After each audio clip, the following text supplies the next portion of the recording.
జై శ్రీరామ్, జై జై శ్రీరామ్. ఇక కార్యక్రమం కొనసాగించవలసిందిగా వేడుకుంటున్నాను. Thank you. వాక్కుసుమాలు ప్రవచన గరికపాటి మీకెవరూ లేరు పోటీ మీకు మీరే సాటి విరామ మెరుగని నిరంతర ప్రవాహ వాగ్ధాటి అపజయం లేని విజయ కిరీటి మన గరికపాటి. త్రోవ చూపే నరసింహుడు నడయాడ తండ్రి చూపిన నెలవు అడుగుజాడ తండ్రియే సమాజానికి తరగని చల్లని నీడ తండ్రియే తనడికి గురువు జాడ తండ్రికి తగ్గ తనయుడు మన గురుజాడ. నా పేరు బలరామాచార్య, శ్రీశైల ప్రభ కన్నడ మ్యాగజైన్కి ఎడిటర్ని, ఎస్యూబీసీ కి కామెంటేటర్గా ఉంటాను. సార్ గారికి ఈ పుస్తకాన్ని బహుకరిస్తున్నాం.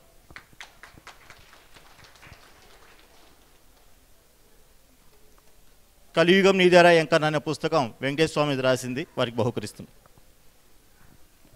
ధన్యవాదాలు.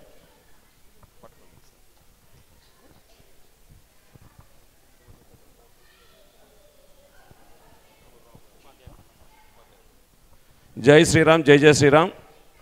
ఇంతవరకు సాయంత్రం 5 గంటల నుంచి మన శ్రీ శ్రీ పట్టాభిరామస్వామి దేవాలయంలో సాంస్కృతిక కార్యక్రమాలు మన చిన్నపిల్లల ద్వారా శ్రీ సరస్వతి విద్యామందిరం అధ్యాపకులు, ప్రధాన అధ్యాపకులు అందరూ కలిసి చాలా అద్భుతంగా ఏర్పాటు చేశారు. వారందరికీ ఆలయ కమిటీ తరఫున ప్రత్యేకంగా ధన్యవాదాలు తెలియజేసుకుంటూ ప్రధాన ఉపాధ్యాయులైనటువంటి తిరుమలరావు గారిని ఒకసారి ఆలయ కమిటీ సభ్యులు చిరు సన్మానం చేయవలసిందిగా విజ్ఞప్తి చేస్తున్నాం. ఉపాధ్యాయ బృందం కూడా వేదికపైకి ఆచార్య బృందం కూడా వేదికపైకి రావాల్సిందిగా కోరుచున్నాం.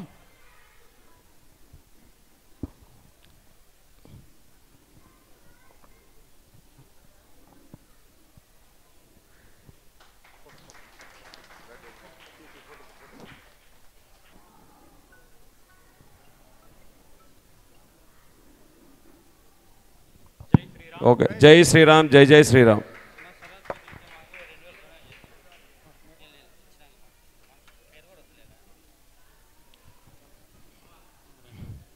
మీ సేవా బాబు చిన్నపిల్లలకి సార్, తిరుమలరావు సార్, ఒక 2000 రూపాయలు చిరు కానుక చిన్నపిల్లలకి మన మీ సేవా బాబు గారు.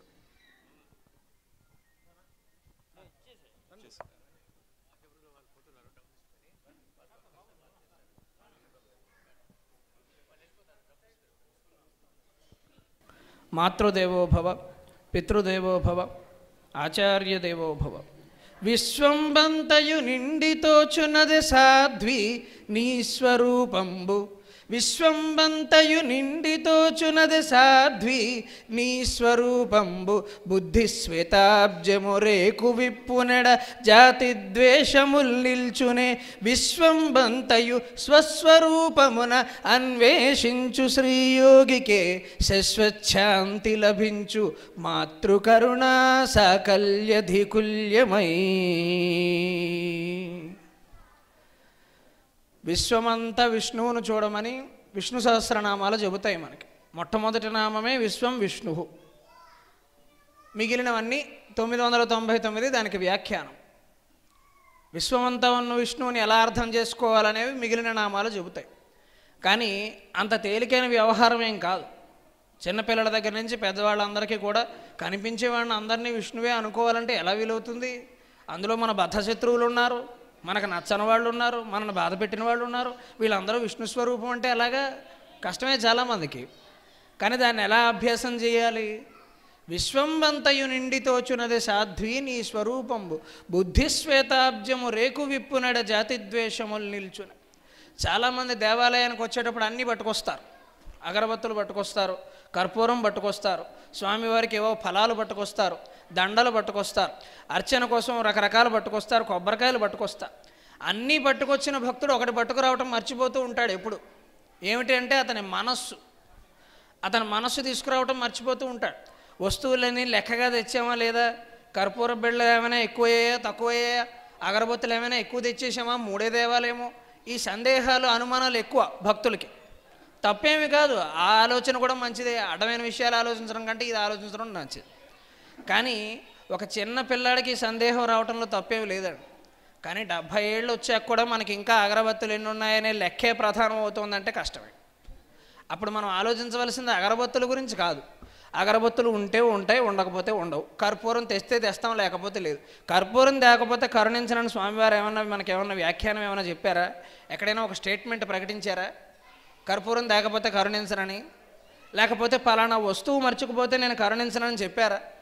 అలా కరుణించడము, అలా కరుణించకపోవటం ఉంటే ఆయన దేవుడు ఎందుకు అవుతాడు, మనం జీవుడు ఎందుకు అవుతాం? ఈ భేదాలు పట్టించుకోవటం, తనపర భేదాలు, లేనిపోని ఆలోచనలు, ఇవన్నీ మనుషులకు ఉండే వ్యవహారాలు, భగవంతుడికి ఉండవు. భగవంతుడికి భక్తి ప్రధానం. భగవంతుడికి భక్తి ప్రధానం. నువ్వు దేవాలయానికి ఏం తీసుకొచ్చావనే కంటే ఎంతసేపు నీ దృష్టిని ఇక్కడ అట్టి పెట్టావు అనేది చాలా ప్రధానం. అది చాలామంది భక్తులు ఆలోచన చెయ్యరు. 4 వేదాలు, 18 పురాణాలు, 100 శాస్త్రాలు, 100 కావ్యాలు చెబుతున్న సారాంశం ఒకటే. అంతిమంగా నీ మనస్సు అనే పద్మాన్ని భగవంతుడికి సమర్పించు. ఇంక ఏమి సమర్పించినా ఆయనకు అవసరంలా. నువ్వు వెండి సింహాసనం చేయించావా, బంగారు సింహాసనం చేయించావా, ఆయనకు సంబంధం లేదు. సింహాసనం చేయించగలిగిన ఆర్థిక స్తోమత కలిగిన వాళ్ళు కొంతమందే ఉంటారు, అందరూ చేయించలేరు కదా. మరి గుడి బయట ఒక యాచకుడు ఉన్నాడు, మహా అయితే 5 రూపాయలు కూడా వేయలేడు హుండీలో. మరి వాడి పరిస్థితి ఏమిటి? వాడిని ఎవరు కరుణించాలి? డబ్బులు ఎక్కువ ఇచ్చిన వాళ్ళకి ఎక్కువ కరుణ, తక్కువ ఇచ్చే వాళ్ళకి తక్కువ కరుణ ఉంటుందా? అలా ఉండేందుకు అవకాశం లేదు. అది మనం వ్యక్తులుగా మనుషులం మనం పోల్చుకుంటున్నాం తప్పిస్తే భగవంతుడికి అటువంటి భేదం లేదు. ఆ భేదాన్ని మనం ఆపాదించే ప్రయత్నమూ చేయొద్దు. ఇదే కళ్యాణ దుర్గంలో, ఇక్కడ పెద్దవాళ్ళు అందరూ ఉన్నారు కాబట్టి ఒక మాట కూడా చెబుతున్నా, కళ్యాణ దుర్గం అనే పేరుని అలాగే పలకాలి, అది అలాగే నిలవాలి. కళ్యాణ దుర్గమే అవ్వాలి. కళ్యాణ దుర్గ్ అనొద్దు, రాయి దుర్గు అనొద్దు, రాయదుర్గం, కళ్యాణ దుర్గం, ఇటువంటి పేర్లు మనం నిలబెట్టుకునే ప్రయత్నం చేయాలి. కళ్యాణ దుర్గంలో లోక కళ్యాణానికి అవసరమైన కార్యక్రమాలన్నీ మీరు చేస్తున్నారు. ఈ ఆధ్యాత్మిక ప్రవచనం కానీ, ముందు జరిగిన చక్కగా పిల్లలు చేసిన నాట్యం కానీ, సంగీతం కానీ, అలంకరణ కానీ అన్నీ లోక కళ్యాణం కోసమే. నేను వేదిక ఎక్కేటప్పుడు ఒక అబ్బాయి చక్కగా రామచంద్రమూర్తిలో తయారయ్యాడు. అంతే అందంగా ఉంటాడు రామచంద్రమూర్తి, అందులో సందేహం ఏమీ లేదు. నేను దేవాలయంలోకి రాగానే అర్చకుల వారిని అడిగాను, సాధారణంగా రామాలయం అంటే కోదండం చేతిలో ఉండాలి కదా, ఇక్కడ లేదు, ఏమైనా ప్రత్యేకత ఉందా అని అడిగాను.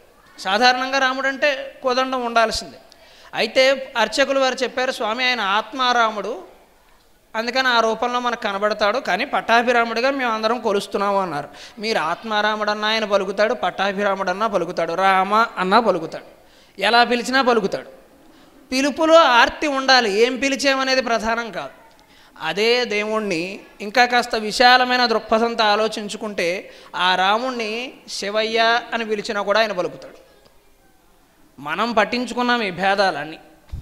ఆయన్ని శివయ్య అని పిలిచినా కూడా ఆయన పలుకుతాడు. ఓం నమ శివాయ అని మనస్సును జపం చేస్తూ రాముణ్ణి ఊహించుకుంటూ కూడా జపం చేయవచ్చు. అలా చెయ్యొద్దని ఎవరూ చెప్పల. శివుడు వేరు, విష్ణువు వేరు, అందులోనూ మళ్ళీ 10 అవతారాలు వేరు, మిగిలిన అవతారాలు అంత గొప్పవి కాదు. శివుడికి కూడా కొన్ని అవతారాలు ఉన్నాయి, అవి వేరు, ఇవి వేరు, అమ్మవారు వేరు, హనుమంతుడు వేరు, విష్ణుమూర్తి వేరు. ఇలా ఇవన్నీ మనం కల్పించేసుకున్నాం. ఎందుకు? మనుషులకు ఐకమత్యంగా ఉండడం ఇష్టం లేక, మనుషులకి కలిసి ఉండడం ఇష్టం ఉండదు. కులాల పేరు మీద, ఇతరత్ర వర్గాల పేరు మీద ఎప్పుడు దెబ్బలాడుకోవటమే మనుషులకు ఇష్టం. అందుకని అదే విషయాన్ని భగవంతుడు కూడా ఆపాదించేశాడు. కానీ భగవంతుడికి అవన్నీ అంటవే. ఆయన నిరాకారుడు, నిరంజనుడు. ఏ వర్గం వాళ్ళు నా వర్గం అనుకుంటే నా వర్గం, మనం ఇంకొకళ్ళు నా వర్గం అనుకుంటే నా వర్గం. ఆయనకి కులాలు మతాలు ఆయనకు అంటవు. మీరు ఏ పేరుతో పిలిచినా ఆయన పలకవలసిందే. ఆ పేర్లు పిలిచేటప్పుడు ఆర్తి ఉందా లేదా అనేది ప్రధానం. అది మనకు అభ్యాసంలో ఎలా కుదురుతుంది?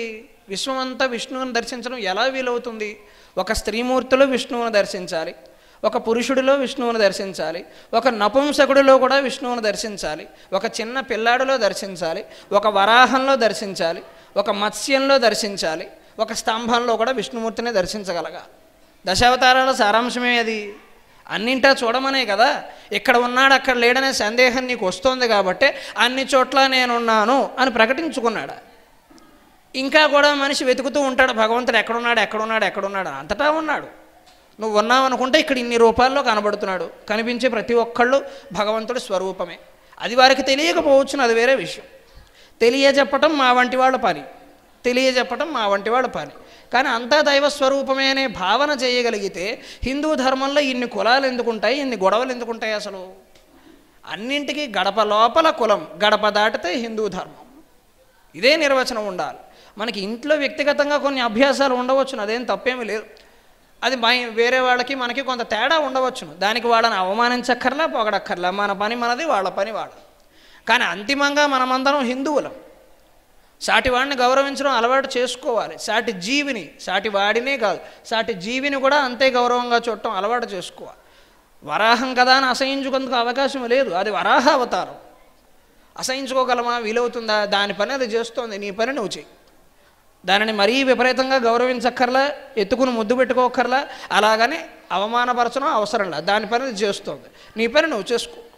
వరాహం సృష్టిలో ఆశ్చర్యం ఏంటంటే ఏం చూసినా మనకి దేవుడు గుర్తొస్తాడండి. కానీ మనిషి ఎంత మాయాపరుడంటే ఇన్ని రకాలుగా భగవంతుడు దర్శనమిస్తున్నా కూడా ఇంకా నాకు కనబడని వెతుకుతూ ఉంటాడు. ఒక వరాహాన్ని చూసాం, వరాహ అవతారం గుర్తొస్తుంది. చేపలు పట్టేవారిని చూసాం, అబ్బా మత్స్య అవతారం, స్వామివారికి సేవ చేసుకుంటున్నారు, ఎంత అదృష్టవంతులు జాలేరు వాళ్ళు అనిపిస్తుంది. దేవాలయానికి వస్తే భగవంతుడు ఎలాగో కనపడుతున్నాడు. నపుంసకుడు కనపడితే ఆహా అర్ధనారీశ్వర తత్వం, ఇందులో కూడా భగవంతుడే ఉన్నాడు అనిపిస్తుంది. ఏం చూసినా భగవంతుడు గుర్తొచ్చే అవకాశం ఉన్నప్పుడు మనిషి ఇంకా కూడా వీటన్నింటి నుంచి తప్పించుకుని ఇంట్లో కుక్కర్ 3 విజిల్స్ కూసిందో లేదో అని ఆలోచిస్తూ ఉంటాడు. ఇక్కడ అసలు విషయం ఇది ఉంది కదా, అదెందుకంత ఆలోచించాలి అంత తీవ్రంగా? అదంత ముఖ్యమైన విషయమా, ప్రమాదమా? ఏమన్నా పెద్ద ప్రమాదమా? ఒక పూట తినకపోతే ఏమైనా ప్రమాదమా? మనిషి దృష్టి ఆశ్చర్యకరంగా దేవాలయానికి రాకముందు వరకు దేవాలయం గురించి ఆలోచిస్తూ ఉంటాడు. ఒక్కసారైనా వెళ్ళాలి, వారం వెళ్ళాలనుకున్నాను, ఇంకా వెళ్ళలేదు అనుకో. ఇక్కడికి వచ్చాక ఇంట్లో ఏమైపోతుందో అనుకుంటాడు. ఎందుకు ఇంక దేవాలయానికి వచ్చింది? నువ్వు దేవాలయానికి వచ్చింది దేవాలయంలో ఉండడానికి కదా, దేవుడి గురించి ఆలోచించడానికి కదా, ఆధ్యాత్మిక చింతన చేయటం గురించి కదా. అది మాత్రమే చెయ్యి. వంట చేసేటప్పుడు వంట మాత్రమే చేయండి. చేసే ప్రతి పని దైవ సేవగా భావించండి. అప్పుడు వంట కూడా శివపూజే, అప్పుడు వంట కూడా శ్రీరామచంద్రమూర్తికి మనం సమర్పించుకునే పద్మాలే. ఏది కాదట, ఏ చేత్తో చేసినా అదే పని. అందుకని అశౌచంగా ఉన్న సందర్భాలలో తప్ప నిరంతరము మనం భగవన్నామస్మరణ చేస్తూ ప్రతి పని దైవమే అని భావన చేయగలగాలి. ప్రతి పని దైవ సేవనే. ఇప్పుడు ఈరోజు ఇక్కడ నేను ఆధ్యాత్మిక ప్రవచనం చెప్పిన, రేపు మళ్ళీ ఆంధ్రప్రదేశ్ కేంద్రీయ విశ్వవిద్యాలయంలో నేను అసిస్టెంట్ ప్రొఫెసర్ని, అధ్యాపకుడిని. పొద్దున 9 గంటలకి పిల్లలకి వ్యాకరణం పాఠం చెప్పాలి. అది చేసినా ఇది చేసినా రెండూ దైవమే, రెండూ దైవ సేవనే. పిల్లలకి సేవ చేస్తున్నాం, ఇక్కడ సేవ చేస్తున్నాం. అది మరి ఎలా అలవాటు అవుతుంది? విశ్వమంతా విష్ణువే అనేది అంటే మన తల్లిదండ్రులలో మనం ఆ పరమాత్మను దర్శించగలిగితే వీలవుతుంది. అందుకని విశ్వంలో ఉన్న విష్ణువుని అన్ని చోట్ల దర్శించాలంటే ముందు అమ్మా నాన్నల్లో ఆ విషయాన్ని దర్శించగలగాలి. అంటే మనకు కనబడుతున్న అమ్మ సాక్షాత్తు సీతాదేవి, మనకు కనబడుతున్న నాన్నగారు సాక్షాత్తు శ్రీరామచంద్రమూర్తి అనే భావన మనం చేయగలిగితే రెండే అర్థాలు.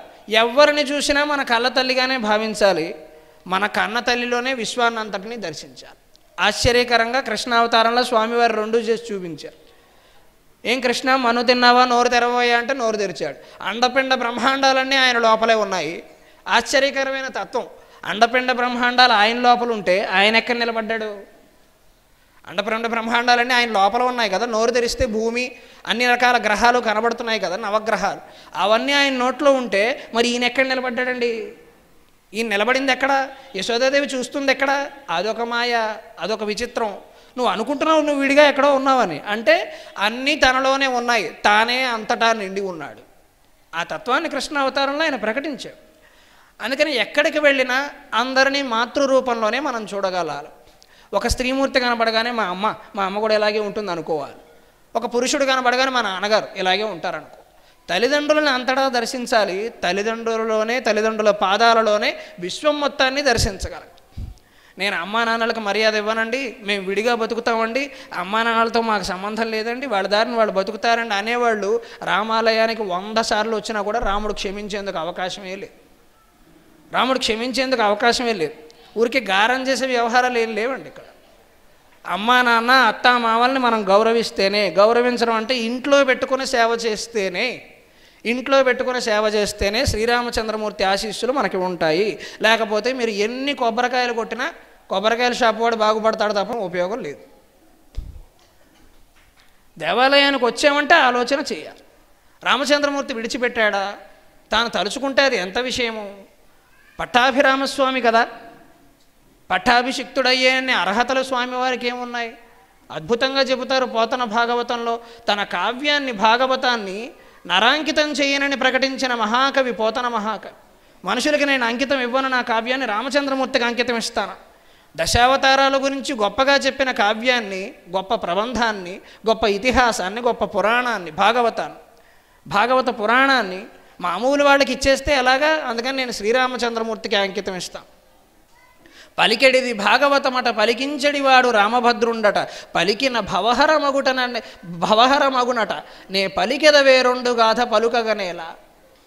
పలికితే సమస్త పాపాలు తొలగిపోతాయి అంటున్నారు. దశావతారాల గురించి తెలుసుకుంటే మనసంతా ప్రక్షాళనం అయిపోతుంది అంటున్నారు కదా. అటువంటి దశావతారాల గాథ ఉండే భాగవతాన్ని నేను భగవంతుడికే సమర్పిస్తాను. చెబితే అతని కథనే చెబుతాను, ఇంకెవ్వరి కథను చెప్పను. అంటే మన ఇంద్రియాల ద్వారా మనం ఏం చెప్పినా, ఏం విన్నా, ఏం చూసినా మనం అదే చేయగలగాలి. కర్మేంద్రియాలు, జ్ఞానేంద్రియాలు, త్వక్చక్షుశ్రోత్ర జిహ్వా గ్రాణములు, వాక్ పాణి పాద పాయి ఉపస్థ. అంతరింద్రియమైనటువంటి మనస్సు అంటే కాళ్ళు, చేతులు, చర్మము, కళ్ళు, ముక్కు, నోరు, చెవులు, మాట, ఇవన్నీ మన ఇంద్రియాలు. వీటి ద్వారా ఏం చేసినా శరీరంలోకి లోపలకు వచ్చే జ్ఞానం అంతా దైవ సంబంధమైనది అయి ఉంటే గనక మీకు ఏమీ జరిగే ప్రమాదమే లేదు. మీరు చూసేది ఉంది, చక్కగా దైవ విగ్రహాలనే ఎక్కువగా చూడండి, చదివేది పురాణాలు చదవండి. ఒక్కోసారి మన ఉద్యోగ పరిస్థితుల్లో అవన్నీ చేయడానికి వీలవ్వదు. అటువంటప్పుడు ఏం కనిపించినా కూడా అది దైవస్వరూపమైన భావన చెయ్యండి. మీరు వినేది ఉంది, చక్కగా హరినామ సంకీర్తన చేయండి. భగవంతుడి గురించి మాట్లాడేది ఇప్పుడు మీరు అదే పని చేస్తున్నారు. నేను భగవంతుడి గురించి చెప్తున్నా, మీరు వింటున్నారు. వింటే ఇదే వినాలి, లేదా ఏం విన్నా అది రాముడి కథ అని భావన చేయగలగాలి. వినడమైనా అది వినాలి, లేదా వింటున్నది అదే అని భావన చేయగలగాలి. అంటే మన ఇంద్రియాలు, ఇంగ్లీష్లో చెప్పాలంటే రిసెప్టర్స్, వాటి ద్వారా మనం లోపలికి ఏం తీసుకోవాలనేది మనమే నిర్ణయించుకోవాలి. మనం అక్కర్లేని విషయాలన్నీ లోపలికి పంపించేసి ఏమిటో నేను దేవుడి గురించి ఇంకా ఆలోచించట్లేదు, గరికిపాటి వారు, చాగంటి వారు, సామవేదం వారు చెబుతూనే ఉన్నారు ఆలోచించమని అంటే వాళ్ళు ఏం చేయలేరండి. ఇక్కడ లోపలికి రాకుండా నువ్వు ఆలోచించుకోవాలి. ఎటువంటిది చూస్తున్నావు, ఎటువంటిది వింటున్నావు, ఏం మాట్లాడుతున్నావు, ఏ గాలి పీలుస్తున్నావు అనేది నువ్వు నిర్ణయించుకోవాలి. దేవాలయంలో ఉండే గాలి ఎందుకంత స్వచ్ఛంగా ఉంటుంది? గర్భగుడిలో ఎందుకంత అద్భుతమైన సుగంధం వ్యాపిస్తోంది? ఎందుకంత చక్కటి గాలి వీస్తుంది దేవాలయంలో? దాని వాస్తు, దాని వ్యవహారం, దాని నిర్మాణ విధానం. చక్కగా బయట ఒక బ్రహ్మాండమైన చెట్టు. దేవాలయం అంటే ఇంత ఆహ్లాదంగా ఉండాలి. అక్కడే ఎందుకంత మనసు ప్రశాంతంగా ఎందుకుంటోంది, ఇంట్లో ఎందుకు ఉండట్లా, ఇక్కడే ఎందుకు కుదురుతోంది అంటే మనం ఆలోచన చెయ్యాలి. మనం ప్రశాంతంగా లేకపోతే ఈ దేవాలయం కాదు కదా, కేదార్నాథ్ వెళ్ళినా కూడా ఈ ప్రశాంతత దొరకదు. చాలామంది తెలియక ఇక్కడ లేని ప్రశాంతత కేదార్నాథ్లో ఉందేమో, బద్రీనాథ్లో ఉందేమో, మరొక చోట ఉందేమో అని వెతుకుతూ ఉంటారు. అవి వెళ్ళొద్దని నా అభిప్రాయం కాదు, యాత్రలు చేయొచ్చు, తప్పేం కాదు. కానీ మనస్సులో ప్రశాంతత ఉంటే నువ్వు ఎక్కడికి వెళ్ళకపోయినా పర్వాలేదు. మనస్సులో ప్రశాంతత ఉంటే 1000 మంది 1000 నోళ్ళు వేసుకుని అరుస్తున్నా కూడా నీకెంత కూడా చెవికి ఎక్కదు. మనస్సు ప్రశాంతంగా ఉంటే నీ ఆలోచన రాముడి పాదాల మీద నిమగ్నమైతే కనుక 1000 మంది 1000 విషయాలు మాట్లాడినా నీ మెదడుకి ఎక్కనే ఎక్కదు. అది అభ్యాసం చేయగలదు. అందుకని అమ్మా నాన్నలను గౌరవించడం, అన్నదమ్ములతో ఆస్తిపాస్తుల తగాదాలు పెట్టుకోకుండా ఉండటం, ఇవన్నీ మనం నిత్య జీవితంలో ఆచరణ చేయగలిగితే అప్పుడే మనం అసలైన సీతారాముల భక్తులం అవుతాం. అరగజం స్థలం కోసం మనం అన్నగారితో దెబ్బలాడుతున్నాం అంటే మనం రాముడి గుడికి రావటం అనవసరం. అరగజం స్థలం రాముడు దెబ్బలాడవచ్చును కదా. పట్టాభిషేకం చేస్తానన్నారు, పట్టాభిరామస్వామి అన్నారు, సాయంత్రానికి కాదన్నారు, భరతుడిని ఎక్కిస్తున్నావు అన్నారు. అంతేకాదు నువ్వు అడవులకు కూడా వెళ్ళిపోవాలన్నారు. ఒక్క మాట మాట్లాడా, నా ఆస్తి, నా హక్కు, నేను లాయర్ తరపున వాదిస్తా, నేను అఖిలాండ కోటి బ్రహ్మాండ నాయకుడిని ఏమని అన్నాడా?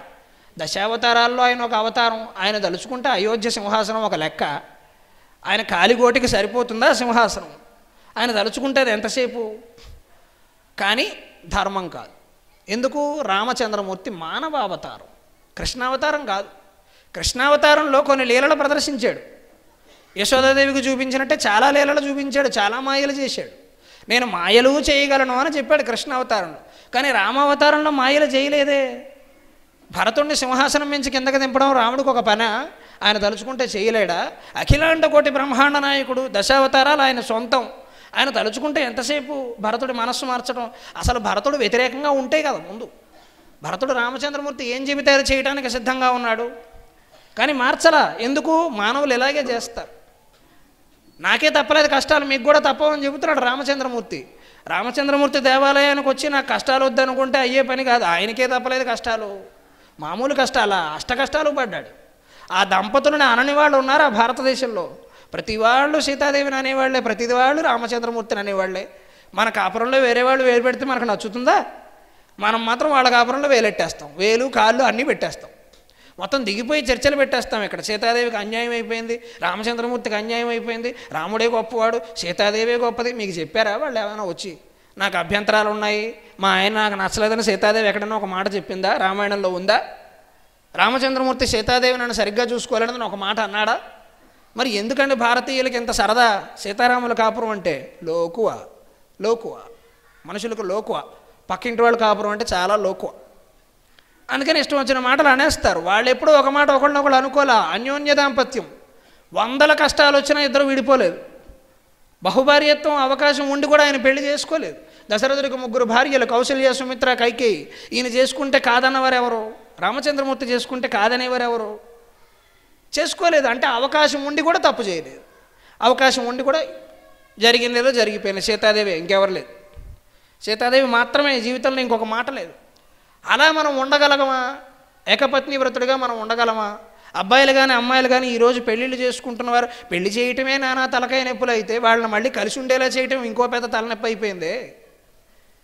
పెళ్లి చేయటమే ఇంతకుముందు ఏమనుకునేవారు? పెళ్లి చేస్తే మన బాధ్యతలు తీరిపోయి పర్వాలేదు, ఇంక వాళ్ళ దారేదో వాళ్ళు చూసుకుంటారనేవారు. ఇప్పుడు కుదరదే. పెళ్లి చేశాక కూడా మనమే దగ్గరుండి కాపురం చేయించాలి. ప్రతిరోజు తగాదాలు మనమే తీర్చాలి. విడిపోకండి విడిపోకండి విడిపోకండి అని రోజుకు 100 సార్లు చెప్పాలి. ఎంత చేస్తే వాడు 10 ఏళ్ళు కాపురం చేస్తారని గ్యారంటీ లేదు. మరి అప్పుడు రామచంద్రమూర్తి సీతాదేవి పడినన్ని కష్టాలు ఏమిటి? మధ్యలో ఎంతమంది ఎన్ని మాటలు మాట్లాడారు? ఎక్కడైనా రామచంద్రమూర్తి కానీ సీతాదేవి కానీ పక్కకు జరిగారా? ఎవరన్నా చెప్పుడు మాటలు చెబితే ఒక మాట విన్నారా? ఎవరు ఎన్ని చెప్పినా కూడా నా రామచంద్రమూర్తి గురించి నాకు తెలుసు అని ఆవిడ, సీతమ్మ గురించి నాకు తెలుసు అని ఆయన, ఒక్క మాట కూడా తోలలేదే. కానీ మనం ఈరోజు ఎంత కంగారు పడిపోతున్నాము. అటువైపు వాళ్ళు ఇటువైపు వాళ్ళు ఒక మాట అనేటప్పటికీ భార్యను మనం అనుమానించేస్తాం, భర్తను మనం అనుమానించేస్తాం. చిన్న మాట వస్తే దెబ్బలాడేసుకుని విడాకులు తీసుకుంటున్నారు. ఫోన్ చూసుకొనివ్వటం లేదని విడాకులు తీసుకుంటున్నారు. అదో కారణమా? ఫోన్ చూసుకొని ఇకపోతే విడాకులు తీసేసుకుంటారా? సీరియల్ చూడనీయకపోతే విడాకులు తీసేసుకుంటారా? ఎంత సరదానా విడాకులు అంటే? మామిడాకుల సంప్రదాయం కదా భారతదేశంలో. ఎందుకు వివాహానికి మనం అంతమందిని ఎందుకు పిలుస్తామండి? మన డబ్బు ఉందని చూపించుకోవటానిక? భోజనాలు బాగా పెట్టగలమని నిరూపించుకోవటానిక? కాదే. ఇంతమంది సమక్షంలో అబ్బాయి అమ్మాయికి మాట ఇస్తున్నాడు, అమ్మాయి అబ్బాయికి మాట ఇస్తాం, మేము నిలబడతాం అని మాట ఇచ్చారు వేదిక మీద. 2 మీద 3 ముందు కాదు, వచ్చిన 5,000 మంది ముందు మాట ఇచ్చారు. వాళ్ళందరూ సాక్షులు. అంతమందిని పెళ్ళికి పిలిచారంటే అర్థం అది భోజనం పెట్టడం కోసం కాదు. అంతమంది సాక్షుల ముందు మనం ఇచ్చిన మాట ఎన్ని కష్టాలు వచ్చినా చెయ్యి విడిచిపెట్టనని చెప్పాం కదా, మరి వదిలేస్తే ఎలాగా? ఈ తరం ఆలోచన చేయగలుగుతున్నారా? దురదృష్టవశాత్తు భారతీయ కుటుంబ విధానాన్ని దెబ్బతీయటం కోసం పాశ్చాత్యులు చేసిన కుట్రల్లో మనం అందరం పడిపోయాం. విభజించు పాలించు అనే విధానంలో పడిపోయి భారతీయమైన కుటుంబ విలువలన్నింటినీ మనం మర్చిపోయాం. ఉమ్మడి కుటుంబాలు ఉండేవి, ఇప్పుడు లేవు. ఇప్పుడు అన్నదమ్ములు ఒక వారానికి ఒకసారి కలిస్తే గొప్ప, సంక్రాంతికి కలిస్తే గొప్ప. ఉమ్మడి కుటుంబాలు 2 గదులు ఉన్న ఇంటిలో లేదంటే 15 మంది ఉండేవారు. 2 గదుల ఇంట్లో 15 మంది ఉండేవారు. ఈరోజు గదులు ఎక్కువ, మనుషులు తక్కువ. 20 గదుల ఇంట్లో అబ్బాయి అమ్మాయి ఇద్దరే ఉంటారు. ఆ ఇద్దరు కూడా ఒక గదిలో ఉండరు, వేరు గదులు. మళ్ళీ నా ప్రైవసీ నాది, నీ ప్రైవసీ నీది. మాట్లాడేటప్పుడే కలవాలి, ఒకడి మొహం ఒకడు చూసేటప్పుడే కలవాలి. ఇన్ని షరతులు ఉంటే ఇన్ని కాపురాల మధ్యలో మనం ఏం చేస్తామండి? రామాయణం అంటే అందరికీ ఇష్టమే, రాముడు అంటే అందరికీ భక్తే, కానీ ఆచరించే వాళ్ళు ఎంతమంది? రాముడు అంటే నాకు చాలా ఇష్టం, నీకు ఇష్టమైన దేవుడు అంటే రామచంద్రమూర్తి. రామచంద్రమూర్తికి ఉన్న గుణగణాల్లో ఒక 2-3 అయినా మనం తీసుకున్నామా? సీతాదేవికి ఉన్న గుణగణాల్లో ఒక 3 అయినా మనం తెచ్చుకోగలుగుతున్నామా?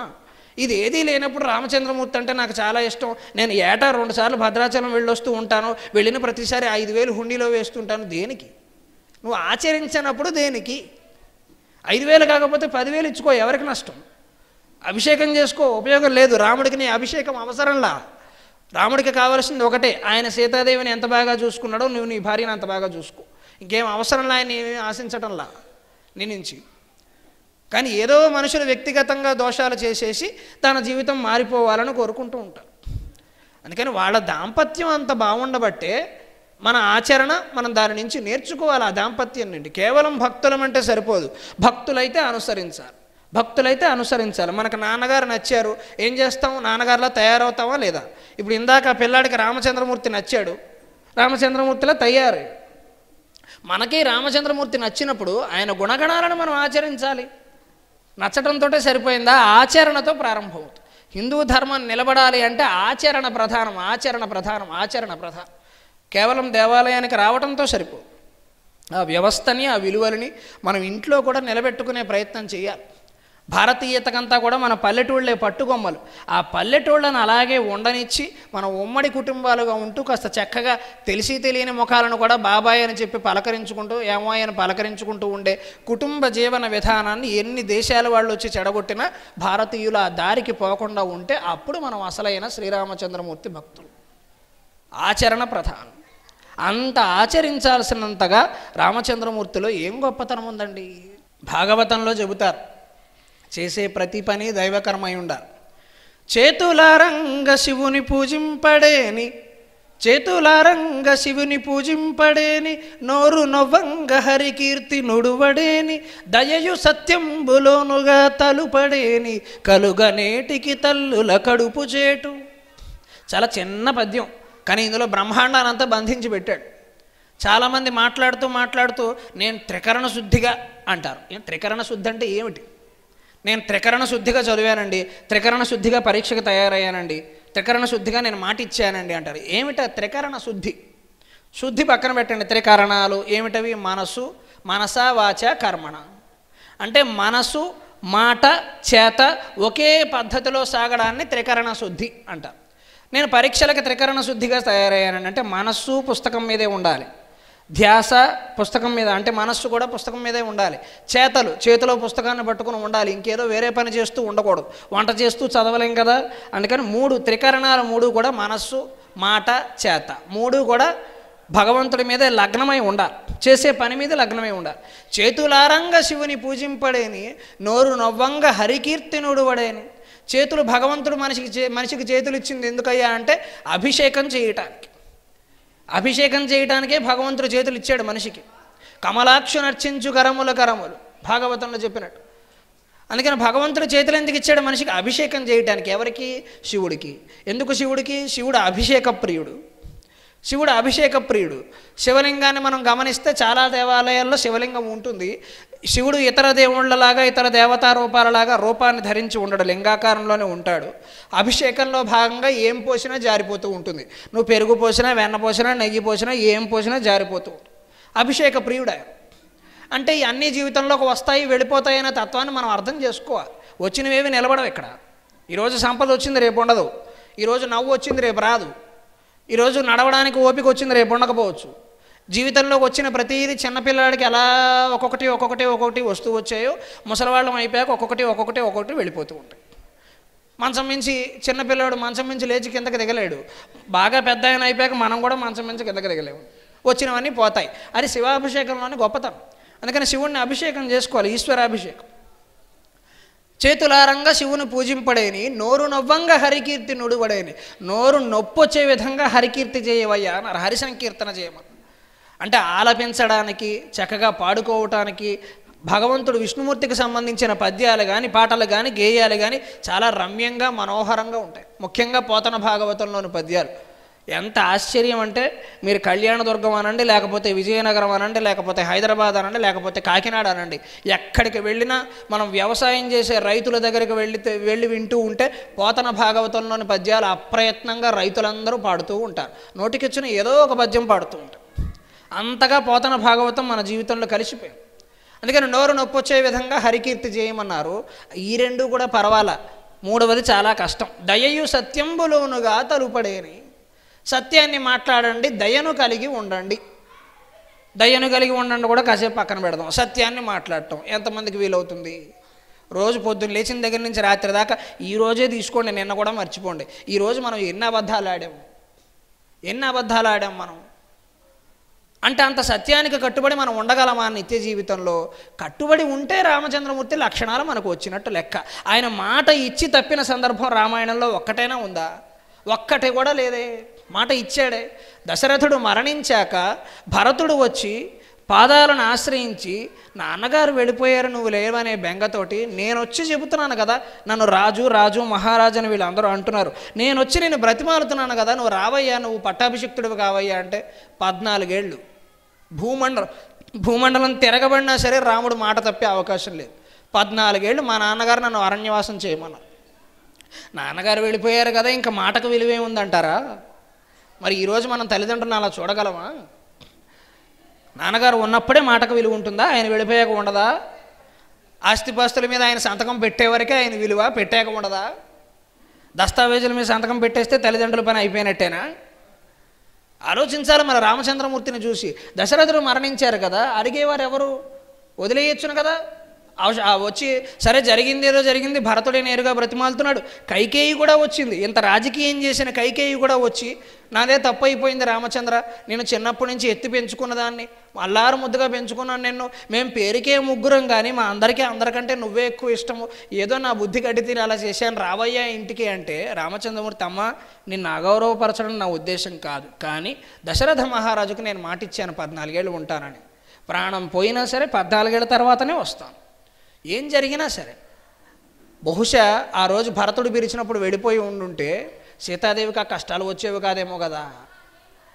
కానీ వెడతాడా రామచంద్రమూర్తి? కష్టాలు వస్తాయి, మనకు సంబంధం లేదు, కష్టాలు ఎదుర్కో, కష్టాన్ని రావద్దని కోరద్దండి జీవితంలో, కష్టాలను ఎదుర్కొనే ధైర్యాన్ని ఇమ్మని మనం భగవంతుడిని కోరుకోవాలి. రామచంద్రమూర్తికి తప్పలేదు కదా కష్టము. సీతాదేవిని ఎత్తుకు వెళ్ళినప్పుడు అఖిలాండ కోటి బ్రహ్మాండ నాయకుడుగా ఆయన ఒక బాణం వేయలేడా? ఆయన విష్ణు చక్రాన్ని ప్రయోగించలేడా? ప్రయోగించుంటే సీతాదేవికి ఇన్ని కష్టాలు వచ్చుండేవా? ఆకాశంలో ఒక విష్ణు చక్రాన్ని ప్రయోగిస్తే రావణాసురుని చంపడం ఆయనకు లెక్క, అంత పని ఎందుకు చేయలా? మానవ అవతారంలో అలా చేసేందుకు అవకాశం లేదు. మానవులు ఆకాశంలోకి విష్ణు చక్రాలు విసర్రు, మహా అయితే దీపావళి రోజు చేత్తో పట్టుకుంటారు, ఇంకేం చేస్తారు మరి? విష్ణు చక్రాలు భూచక్రాలు నేల మీద చేత్తోనే వేసుకుంటారు, మానవులు ఆకాశంలోకి విసరలేరు. రామచంద్రమూర్తి అవతారం మానవ అవతారం, మానవుడు అలా ఆకాశంలోకి విసరడు. అందుకని ఆయన ఏం చేశాడు? అటువంటి ప్రయత్నాలు ఏం చెయ్యాలా? సీతాదేవిని ఎత్తుకెడుతుంటే ఏడుస్తూ కూర్చున్నాడు. ఎందుకు? మనుషులందరూ ఏడుస్తారు కష్టం వస్తుంది, అంతకంటే ఏం చేయలేరు. ఏడ్చి ఏడ్చి ఏడ్చి ఏడ్చి ఏడ్చి అవమానం రాటుదేలుతుంది, ఆగ్రహం పెరుగుతుంది, జనాన్ని సమీకరిస్తారు. ఒక్కడే చేయలేడు కదా, జనాన్ని సమీకరించుకుంటారు. ఆయన సమీకరించాడు, వానరులను సమీకరించాడు. సమీకరించే సమయంలో ఒక సవాలు ఎదురైంది. సుగ్రీవుడు వారి దెబ్బలాడుకుంటున్నారు, ఒకరిని తెగ్గొట్టాలి తప్పదు. సరే మాట ఇచ్చాడు, దానికి నిలబడ్డాడు. సేనలందరినీ సమీకరించాడు, వ్యూహం పన్నాడు, ఏదో పథకం వేశాడు, మార్గం నడిపించాడు, అందరినీ ప్రయాణం చేయించాడు, యుద్ధం చేశాడు. దీనికి చాలా సమయం పట్టింది. సీతాదేవి ఏడుస్తూ ఉంటే రామచంద్రమూర్తి తట్టుకోగలడా? ఒక్కసారి ఆమె నవ్వకుండా కొంచెం బొగ్గల కిందకు వాలినా కూడా రామచంద్రమూర్తికి మనసంతా దిగులు వచ్చేస్తుంది. అమ్మమ్మ నా సీతాదేవికి ఏమైపోయింది, నీరసపడిపోయింది. మరి అటువంటి సీతాదేవిని అంతకాలం పాటు బాధ పెట్టవచ్చునా? మానవులు అలాగే చేస్తారు. మానవులకు అతీంద్రియ శక్తులు ఉండవు, ఎక్కడికో ఎగిరి ఏదో చేయలేరు. అందుకని అలాగే మామూలుగా ఏం చేయాలో అదే చేశాడు, అంతకుమించి ఆవేశపడలేదు ఆయన. అంటే మనకు మాత్రం ఏం చెబుతున్నాడు? రేపటికి రేపే సమస్య పరిష్కారం అయిపోవాలి, సాయంత్రానికల్లా మోకాళ్ళు ఇప్పుడు ఆకాశంలో కలిసిపోవాలి. కలవు రామచంద్రమూర్తికి తప్పలేదు. అంటే ఒక కష్టం జీవితంలోకి వచ్చినప్పుడు దానికి కొంత పరిధి ఉంటుంది, కొంత సమయం ఉంటుంది.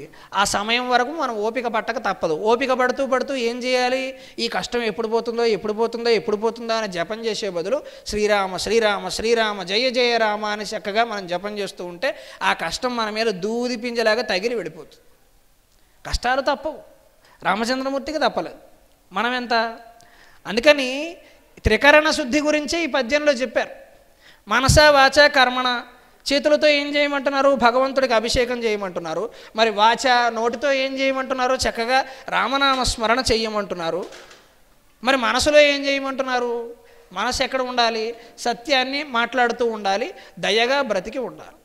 దయ అంటే అవతల వాళ్ళని క్షమించే లక్షణం. మనుషులు అన్నాక తప్పులు చేస్తారు, చిన్న తప్పు అయితే క్షమించగలగడం, పెద్ద తప్పు అయితే మనమే వారికి దూరంగా ఉండటం. ఇది కలియుగం, తప్పదు, త్రేతాయుగం కాదు. ఈ 3 అలవర్చుకోగలగాలి. ఇలా చేసిన వాడు మాత్రమే భగవంతుడికి దగ్గర కాగలుగుతాడు. అందుకని భగవంతుడి పాదాలను ఎప్పుడైతే మనం ఆశ్రయిస్తామో అదే అసలైన జీవన విధానం. రామ అనే శబ్దమే చాలా గొప్పది. కంచర్ల గోపన్న రామదాసు దాశరథి శతకంలో చెబుతాడు, రామ అనే శబ్దమే చాలా గొప్పది. అందుకని రామ శ్రీరామ జయ రామ జయ జయ రామ అని మనం జపం చేస్తూ ఉంటే నిరంతరము ఏ పని చేస్తున్నా ఏ కష్టం ఉన్నా మనం ఎంతసేపు జపం చేస్తూ ఉంటే ఏమీ కాదు మనిషికి.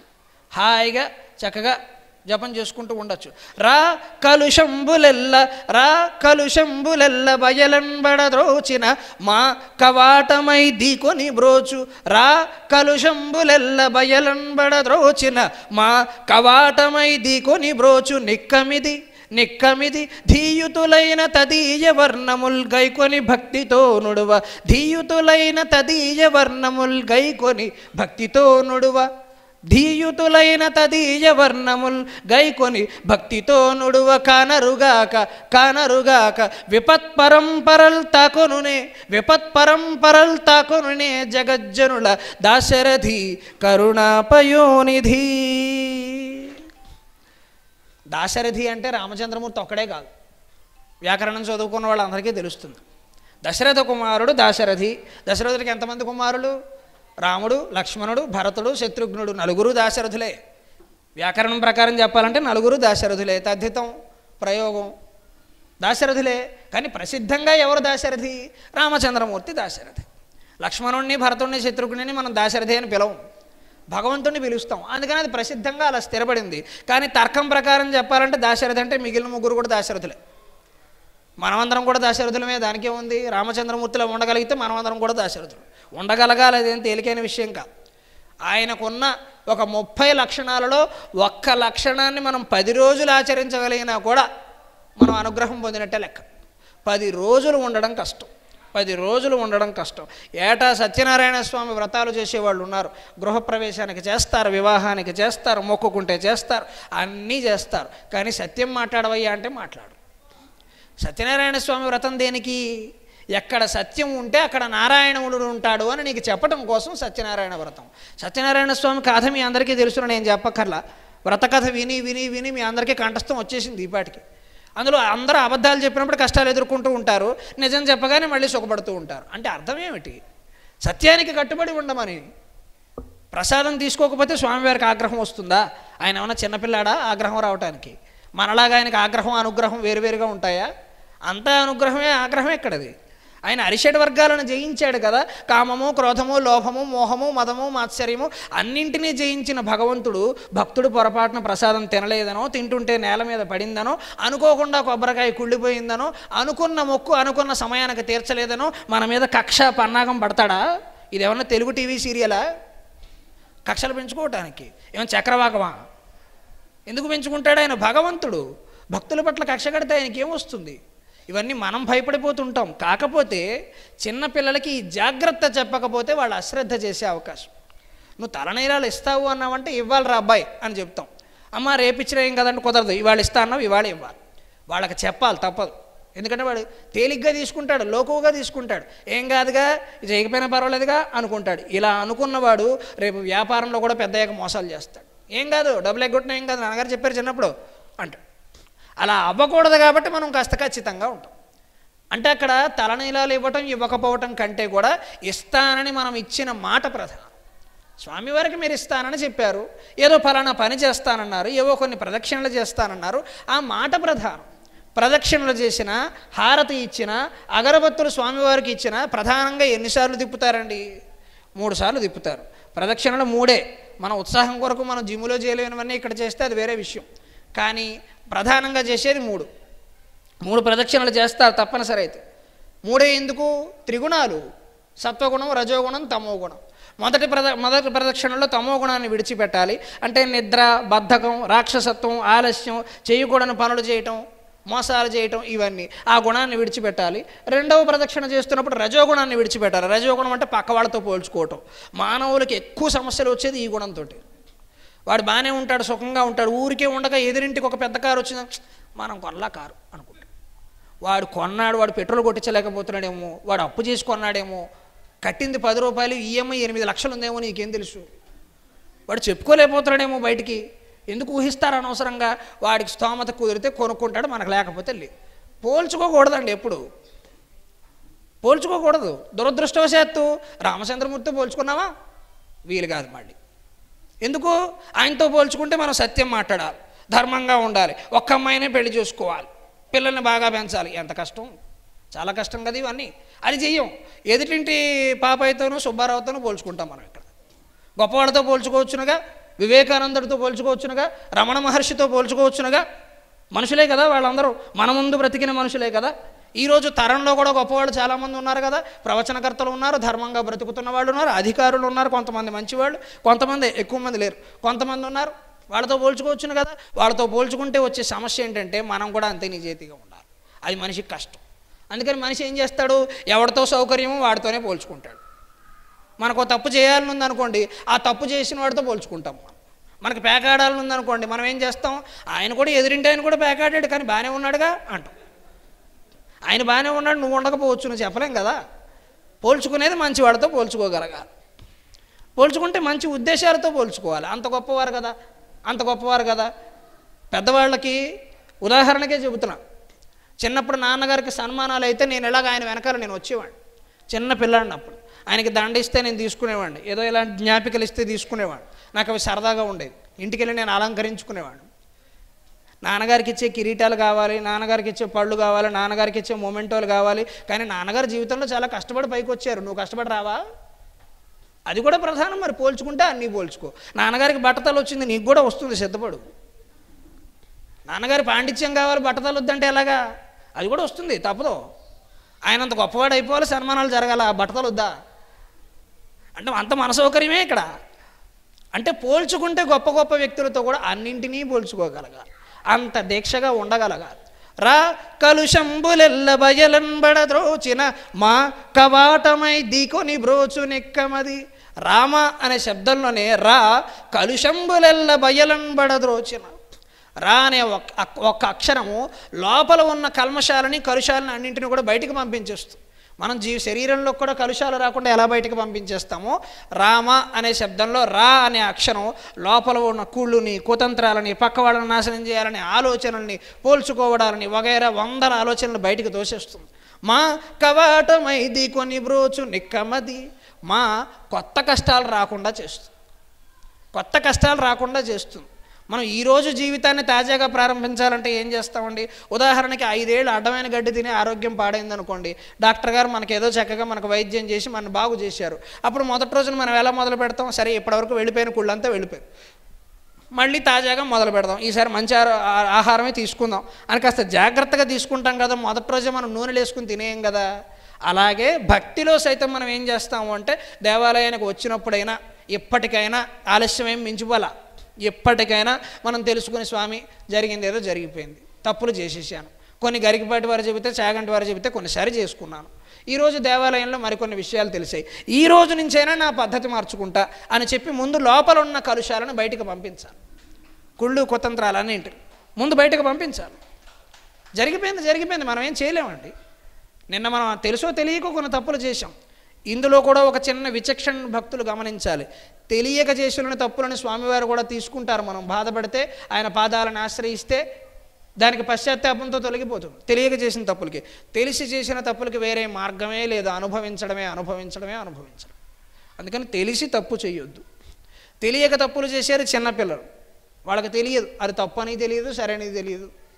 అందుకని తెలిసి తప్పులు చేయొద్దు. తెలియక చేసిన తప్పులని, కల్మషాలని కూడా ఈ రా అనే అక్షరం మనం పలకడం ద్వారా ఒక్కసారి కాదు 100 సార్లు. ఒక్కసారి రామ అన్నంత మాత్రాన ప్రపంచం ఏం మారిపోదు, కానీ అలవాటు చేసుకోవాలి. ఆ శబ్దం జపించాలనే ఆలోచన రావటం కూడా చాలా గొప్ప విషయము. జపించడం మొదలుపెట్టినప్పుడు ఆపొద్దు. మంత్రాన్ని మనం పరీక్షించకుండా మంత్రం మనల్ని పరీక్షించేందుకు అవకాశం ఇవ్వాలి. శ్రీరామ జయ రామ జయ జయ రామ, ఏదో ఒక మంత్రం, ఏదో ఒక నామం, మీకు ఇష్టమైన పేరు, ఇష్టమైన మంత్రం. ఒక మంత్రం ఎక్కువ శక్తివంతమైంది, ఒక మంత్రం తక్కువ శక్తివంతమైంది, ఇందులో బీజాక్షరాలు ఉన్నాయి, ఇందులో లేవు అనేందుకు అవకాశం లేదు. అన్ని అక్షరాలు మన భాషలో ఉన్నవన్నీ బీజాక్షరాలే. అసలు బీజాక్షరం కానీ అక్షరమే లేదు. శబ్దాలన్నీ శివుడి ఢమరుకం నుంచి పుట్టాయి. ఢమరుకం నుంచి పుట్టిన ఆ అనే అక్షరం బీజాక్షరమును, అరు బీజాక్షరం కాకుండా పోతుందా? అన్ని ఢమరుకం నుంచి వచ్చినవే, అన్ని అక్షరాలు బీజాక్షరాలే.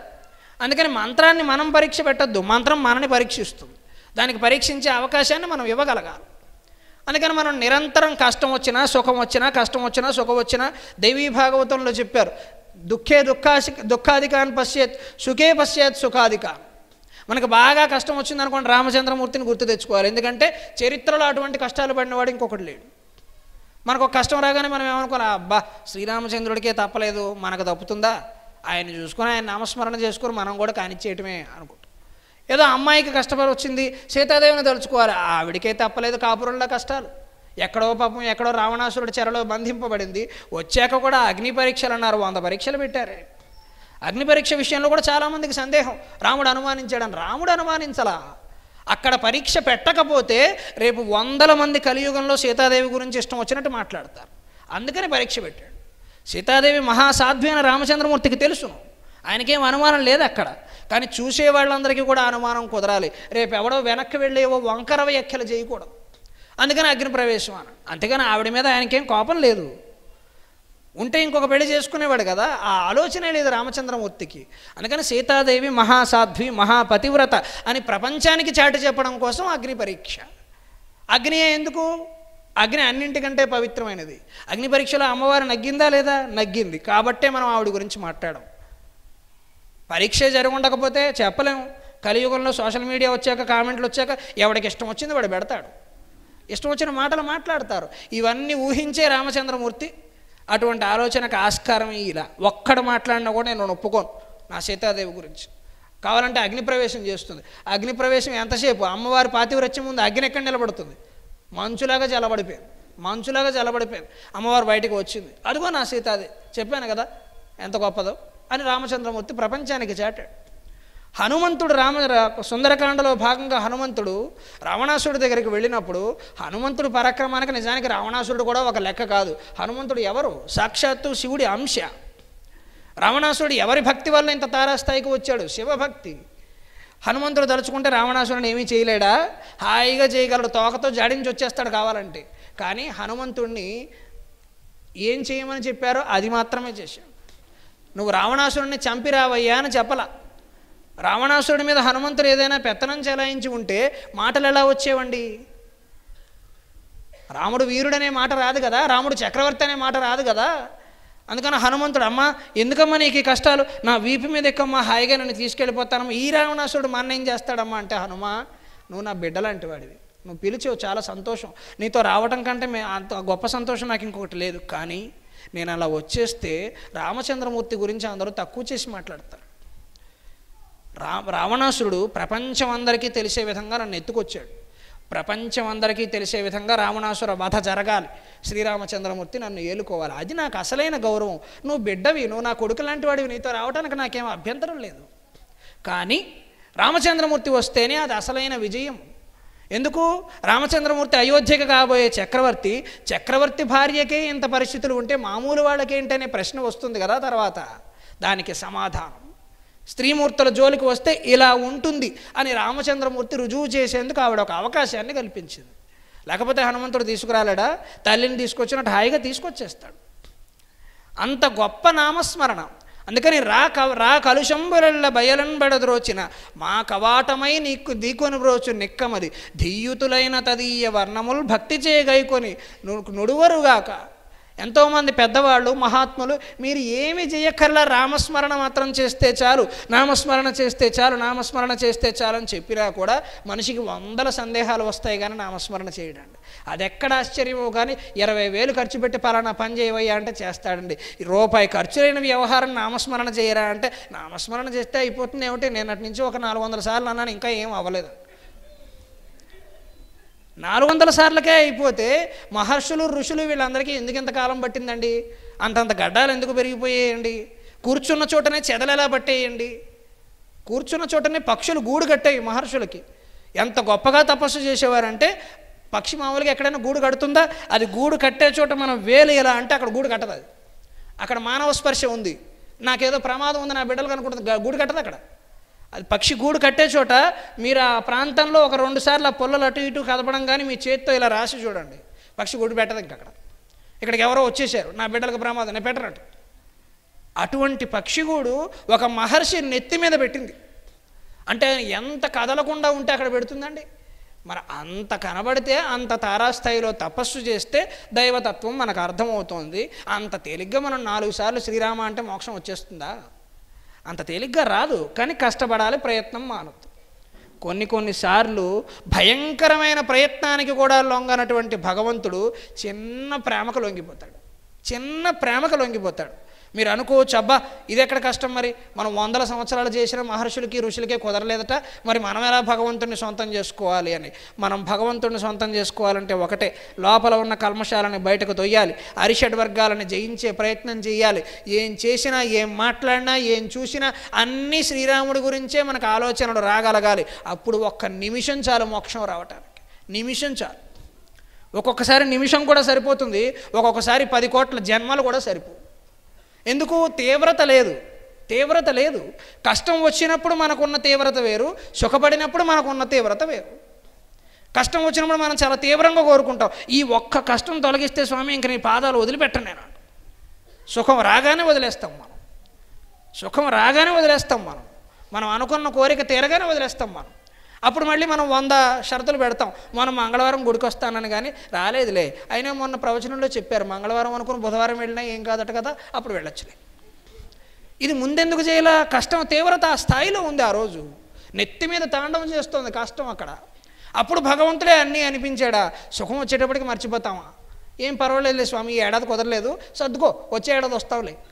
నువ్వు కూడా సర్దుకో, ఒక ఏడాది కష్టం ఎక్కువ సర్దుకో, ఇబ్బంది ఏముంది, సర్దుకోవచ్చునుగా. మనకు కష్టం వెంటనే తొలగిపోవాలా? స్వామివారికి మనం వెంటనే చెల్లించమా?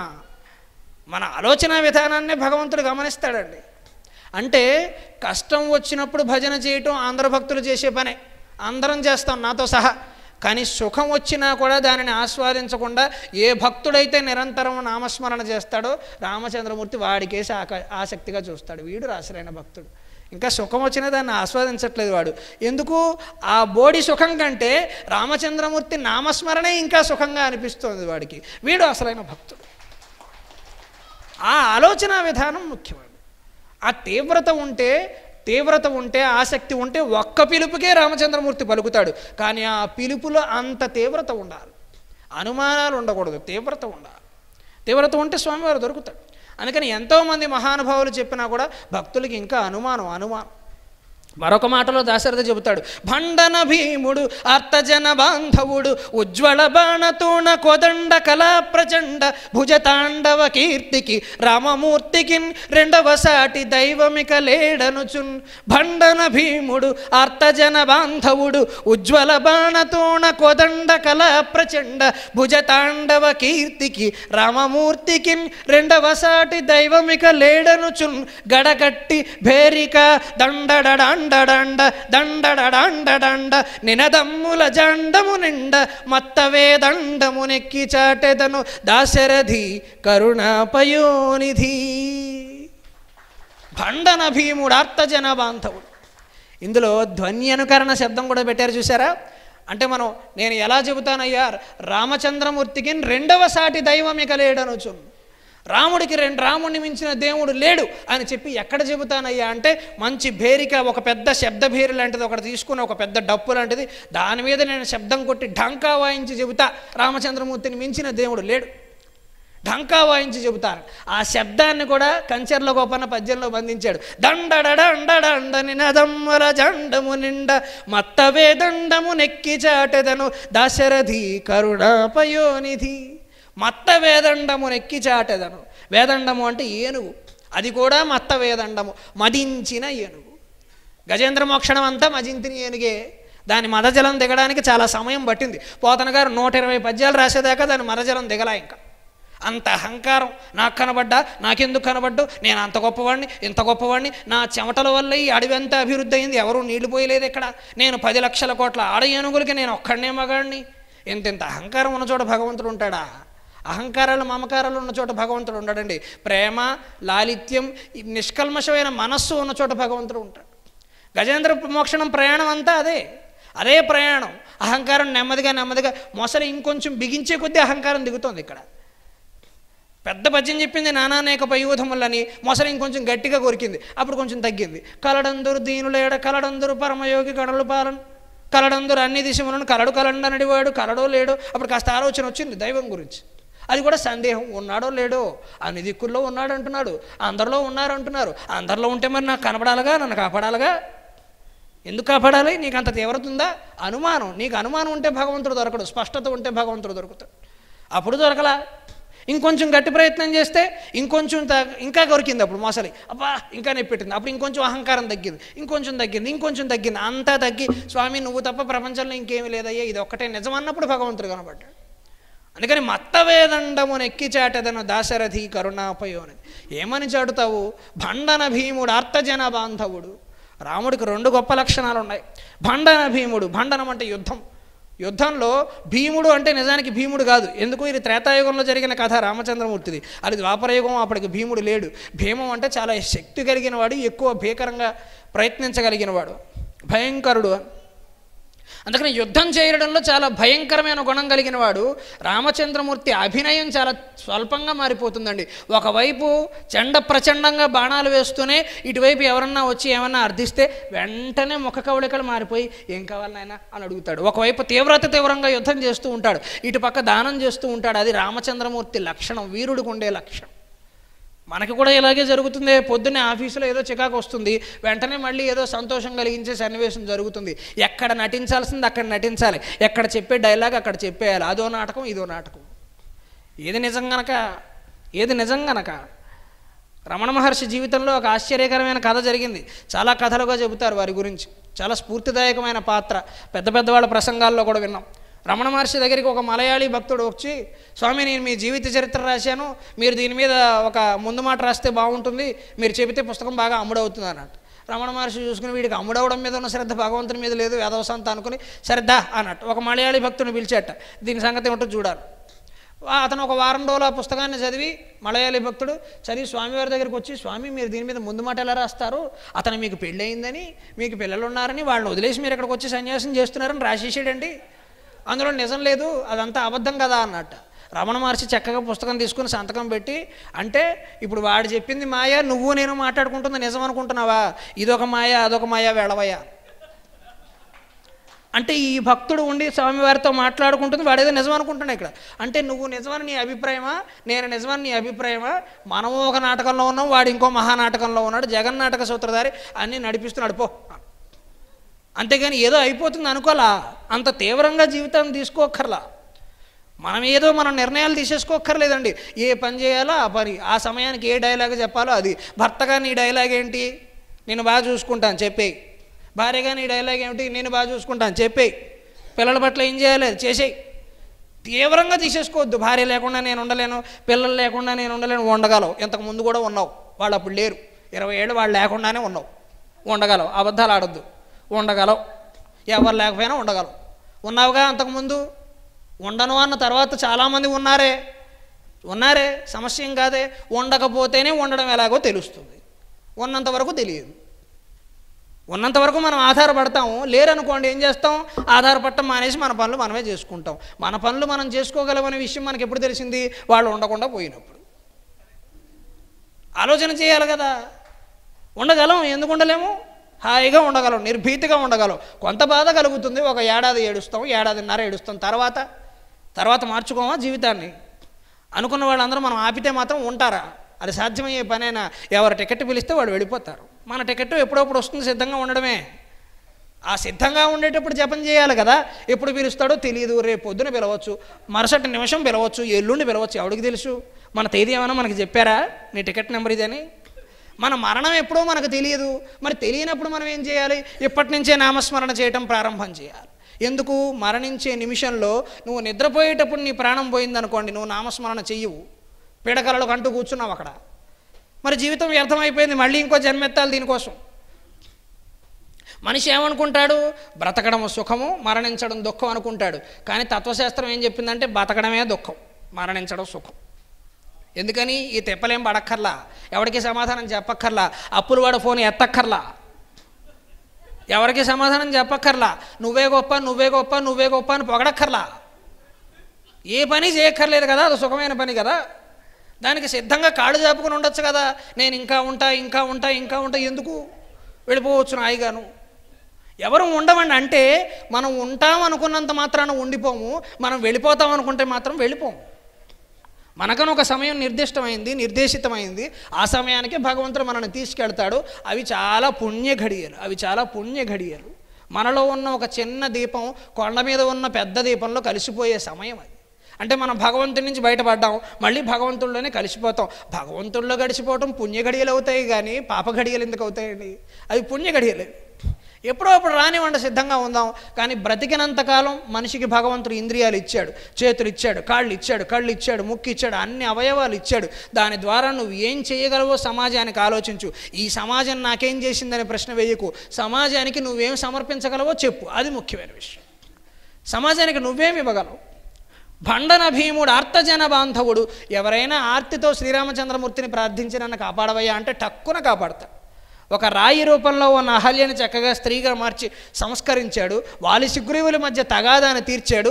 ఇంత భయంకరమైన యుద్ధం చేసి విభీషణుడు ఆ రాజ్యాన్ని తీసుకుంటుంటే కాదనలా హాయిగా స్వర్ణమయమైనటువంటి లంకను పట్టుకెళ్ళి విభీషణుడు చేతిలో పెట్టాడు. ఆ రోజు శ్రీరామచంద్రమూర్తి అనుకుంటే లంకని కూడా తన సామంతరాజుల కింద చేసుకుని తాను పరిపాలించలేడా? తానే ఆ సింహాసనం మీద కూర్చోలేడా? విభీషణుడికి రాముడిని ఎదిరించే ధైర్యం ఉందా? ఎదిరించే ఉద్దేశం ఉందా? మరి రామచంద్రమూర్తి తలుచుకుంటా సింహాసనం మీద కూర్చోవచ్చు కదా. అప్పటికీ వాల్మీకి రామాయణంలో చెబుతారు, యుద్ధమంతా అయిపోయాక విభీషణుడు అంటే అలసిపోయారు కదా వానరులు అందరూ. చాలామంది ఏమనుకుంటారు, వానరులు అనగానే గదలతో యుద్ధం చేశారనుకుంటారు. గదలు వానరుల కెపాసిటీకి సరిపోవు. హనుమంతుడి చేతిలో గద ఉండదు. హనుమంతుడు మీ గుళ్ళో ఎలా ఉన్నాడో అలాగే ఉంటాడు. హనుమంతుడి చేతిలో గద ఉండదు. ఎందుకని? హనుమంతుడి స్థాయికి గద సరిపోదు. ఆయన చేతిలో అది వాటర్ బాటిల్ మాదిరి. ఏం చేస్తాడు దాంతో ఆయన? హనుమంతుడి స్థాయి ఏమిటయ్యా అంటే ఒక కొండను తీసి ఇంకో కొండ మీద ఎత్తేసే స్థాయి అయింది. గద ఎక్కడ సరిపోతుంది ఆయనకి? గద సరిపోదు హనుమంతుడికి. మనకు వర్ణనలో భాగంగా చేశారు కానీ వానర యుద్ధం ఎలా జరిగిందో మనం వాల్మీకి రామాయణం చదివితే కనుక అక్కడ గదా యుద్ధం జరగల. ఇటు నుంచి ఒక పెద్ద మర్రి చెట్టు, అటు నుంచి ఒక పెద్ద తాడి చెట్టు విసిరేసుకున్నారు. చెట్లు విసిరేసుకున్నారు. హనుమంతుడికి చెట్లు కూడా సరిపోవు. ఓ పర్వతాన్ని ఎత్తి అవతలకి విసిరేసేవాడు. ఓ 1,00,000 మంది పోతారు పర్వతం కింద పడి. అది హనుమంతుడి స్థాయి. అంత పరాక్రమం ఉంది ఆయనకి. మరి సంజీవని ఎలా పట్టుకొచ్చాడు? 4 మొక్కలు తీసుకురావయ్యా, లేలేత కొత్తిమీర కట్ట 5 రూపాయలు తీసుకురావయ్యా అంటే మార్కెట్కి వెళ్ళేసి మొత్తం పర్వతం ఎత్తుకొచ్చాడు ఆయన. ఎందుకు? ఇవన్నీ నా ఖాళీ ఎవరు వెతుకుతారు? అన్నీ అలాగే ఉన్నాయి, ఇందులో మీకు కావాల్సిన ఏమిటో మీరు ఏరుకోండి అని చెప్పి పర్వతం అక్కడ పెట్టాడు. పర్వతం అక్కడ పెట్టాలంటే ఒక 40 ఊళ్ళు ఖాళీ చేయాలి. హనుమంతుడి స్థాయి అది, పర్వతాలు ఎత్తేసే స్థాయి. అక్కడికి వెళ్ళి మిగిలిన వాళ్ళు వెళ్ళి చక్కగా వాళ్ళకి కావాల్సిన ఆకులు అలమలు కొత్తిమీర కరివేపాకు ఏరుకున్నారు. తర్వాత లక్ష్మణుని బ్రతికించారు సంజీవనితోటి. హనుమంతుడు మొక్కలు తీసుకురాలా, తీగలు తీసుకురాలా. అంత లలితుడు కాదు ఆయన, ధీరుడు. అది ఆయన స్థాయి. సముద్రాన్ని లంఘించగలిగిన వాడు. హనుమంతుడిలో కూడా 2 మాటలు, స్మర్తవ్యం, కర్తవ్యం. హనుమంతుడు ఎప్పుడూ 2 పనులు చేస్తాడు, 3వ పని చేయడు. ఏమిటా 2 పనులు? నిరంతరం స్మర్తవ్యం, రామనామస్మరణ చేస్తూ కూర్చుంటాడు. 2వది కర్తవ్యం, రాముడు ఏమైనా చేయమంటే చేస్తాడు. ఇంకొక మాట లేదు. వివాహం లేదు, వ్యవహారాలు లేవు, ఏమీ లేవు. చాలామంది అన్యాయంగా హనుమంతుడి దగ్గరికి వెళ్ళి నాకు పెళ్లి చేయవయ్యా అని కోరుకుంటారు. ఆయనకే కాలేదు, మనకెక్కడ చేస్తాడు? ఆయనకే కాలేదు పెళ్ళి. ఎవరిని ఏం అడగాలో తెలిసి ఉండాలి. వివాహం అవ్వాలంటే రామచంద్రమూర్తిని కోరుకోవాలి. హనుమంతుడిని అడిగితే అలాగా ఆయన చేసుకోలేదు. ఆయన అపారమైన ఇంద్రియ నిగ్రహం కలిగిన వాడు. గొప్ప ఇంద్రియ నిగ్రహం అంటే స్త్రీ పురుష వాంఛలనే స్వల్పమైన వాంఛలకు ఆయన లొంగలేదు. అది ఆయన స్థాయి. ఆయన మనం కిందకి దింపి నేను ఇంద్రియాలకు వశమైపోయానయ్యా, నాకు ఒక అమ్మాయిని చూసి పెట్టవయ్యా అని ఆయన అడిగితే ఆయన నవ్వుకుంటాడు. ఓరి పిచ్చి వెధవ, ఎవరిని అడుగుతున్నావు రా కోరిక? బాగా చదువు రావాలని సరస్వతీదేవిని అడగాలి. వివాహం అవ్వాలని కావాలంటే రామచంద్రమూర్తినో సీతాదేవినో అడిగితే కూడా వాళ్ళు కూడా నవ్వి సరే పోన్లే, కాపురం అంటే సుఖం అనుకుంటున్నారు, వీళ్ళందరూ కష్టాలని తెలియదు. వీడు అమాయకుడు చేసుకుంటున్నారు, కొత్త దంపతులు కదా, ఒక 5 ఏళ్ళు బాగుంటుంది, తర్వాత అసలు విషయం తెలుస్తుంది అని వాళ్ళు కూడా వదిలిపెడతారు. వీళ్ళు కూడా మాయలో పడుతున్నారు. మళ్ళీ నేను కూడా పడ్డవాడినే, దానికే ఉంది, నేను కూడా పడ్డవాడిని. ఉన్నంతలో కాస్త మంచి మాయలో ఉన్నాను, సంతోషంగా ఉన్నాను, సంతృప్తిగా ఉంది. కానీ అది మాయనే. ఇది జీవితాంతం ఉంటుందని ఆశ పెట్టేసుకోవద్దు. జీవితాంతం ఇంతే సంతోషంగా ఉంటామని ఊహించేసుకోవద్దు. ఉండకపోవచ్చు, పరిస్థితులు సహకరించకపోవచ్చు. సిద్ధపడి ఉండు. రామనామస్మరణ విడిచిపెట్టకు. హనుమంతుడిలాగే ఉండు. స్మర్తవ్యం, కర్తవ్యం నాన్నగారు చెప్పే మాటలే. నిరంతరము నామస్మరణ చెయ్యి. నువ్వు చేయాల్సిన పని వచ్చినప్పుడు ఆ పని చెయ్యి. నువ్వు ఉద్యోగానికి వెళ్ళాలి, వెళ్ళు. తీవ్రంగా తీసుకోకు.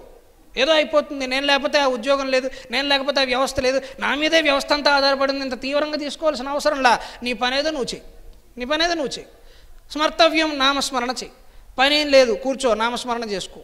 హనుమంతుడు అదే పని చేశాడు. పని లేనంతసేపు ఒకటే పని, నామస్మరణ. పని ఉంటే రామచంద్రమూర్తి హనుమ అంటే చెప్పు స్వామి ఏమిటి ఆజ్ఞ అంటే, అక్కడ దాకా వెళ్ళి సీతాదేవిని పలకరించరా, ఏం జరుగుతుందో నాకు తెలియాలంటే వెంటనే వెడతాడు, వస్తాడు. వెళ్ళగలనా లేదా, అంత దూరం దూకగలనా లేదా, దారిలో ఎక్కడైనా విశ్రాంతి తీసుకోవచ్చా లేదా, కళ్యాణ దుర్గానికి హైదరాబాద్కి మధ్యలో అనంతపురంలో ఆగచ్చా, ఇవన్నీ అడగలదా.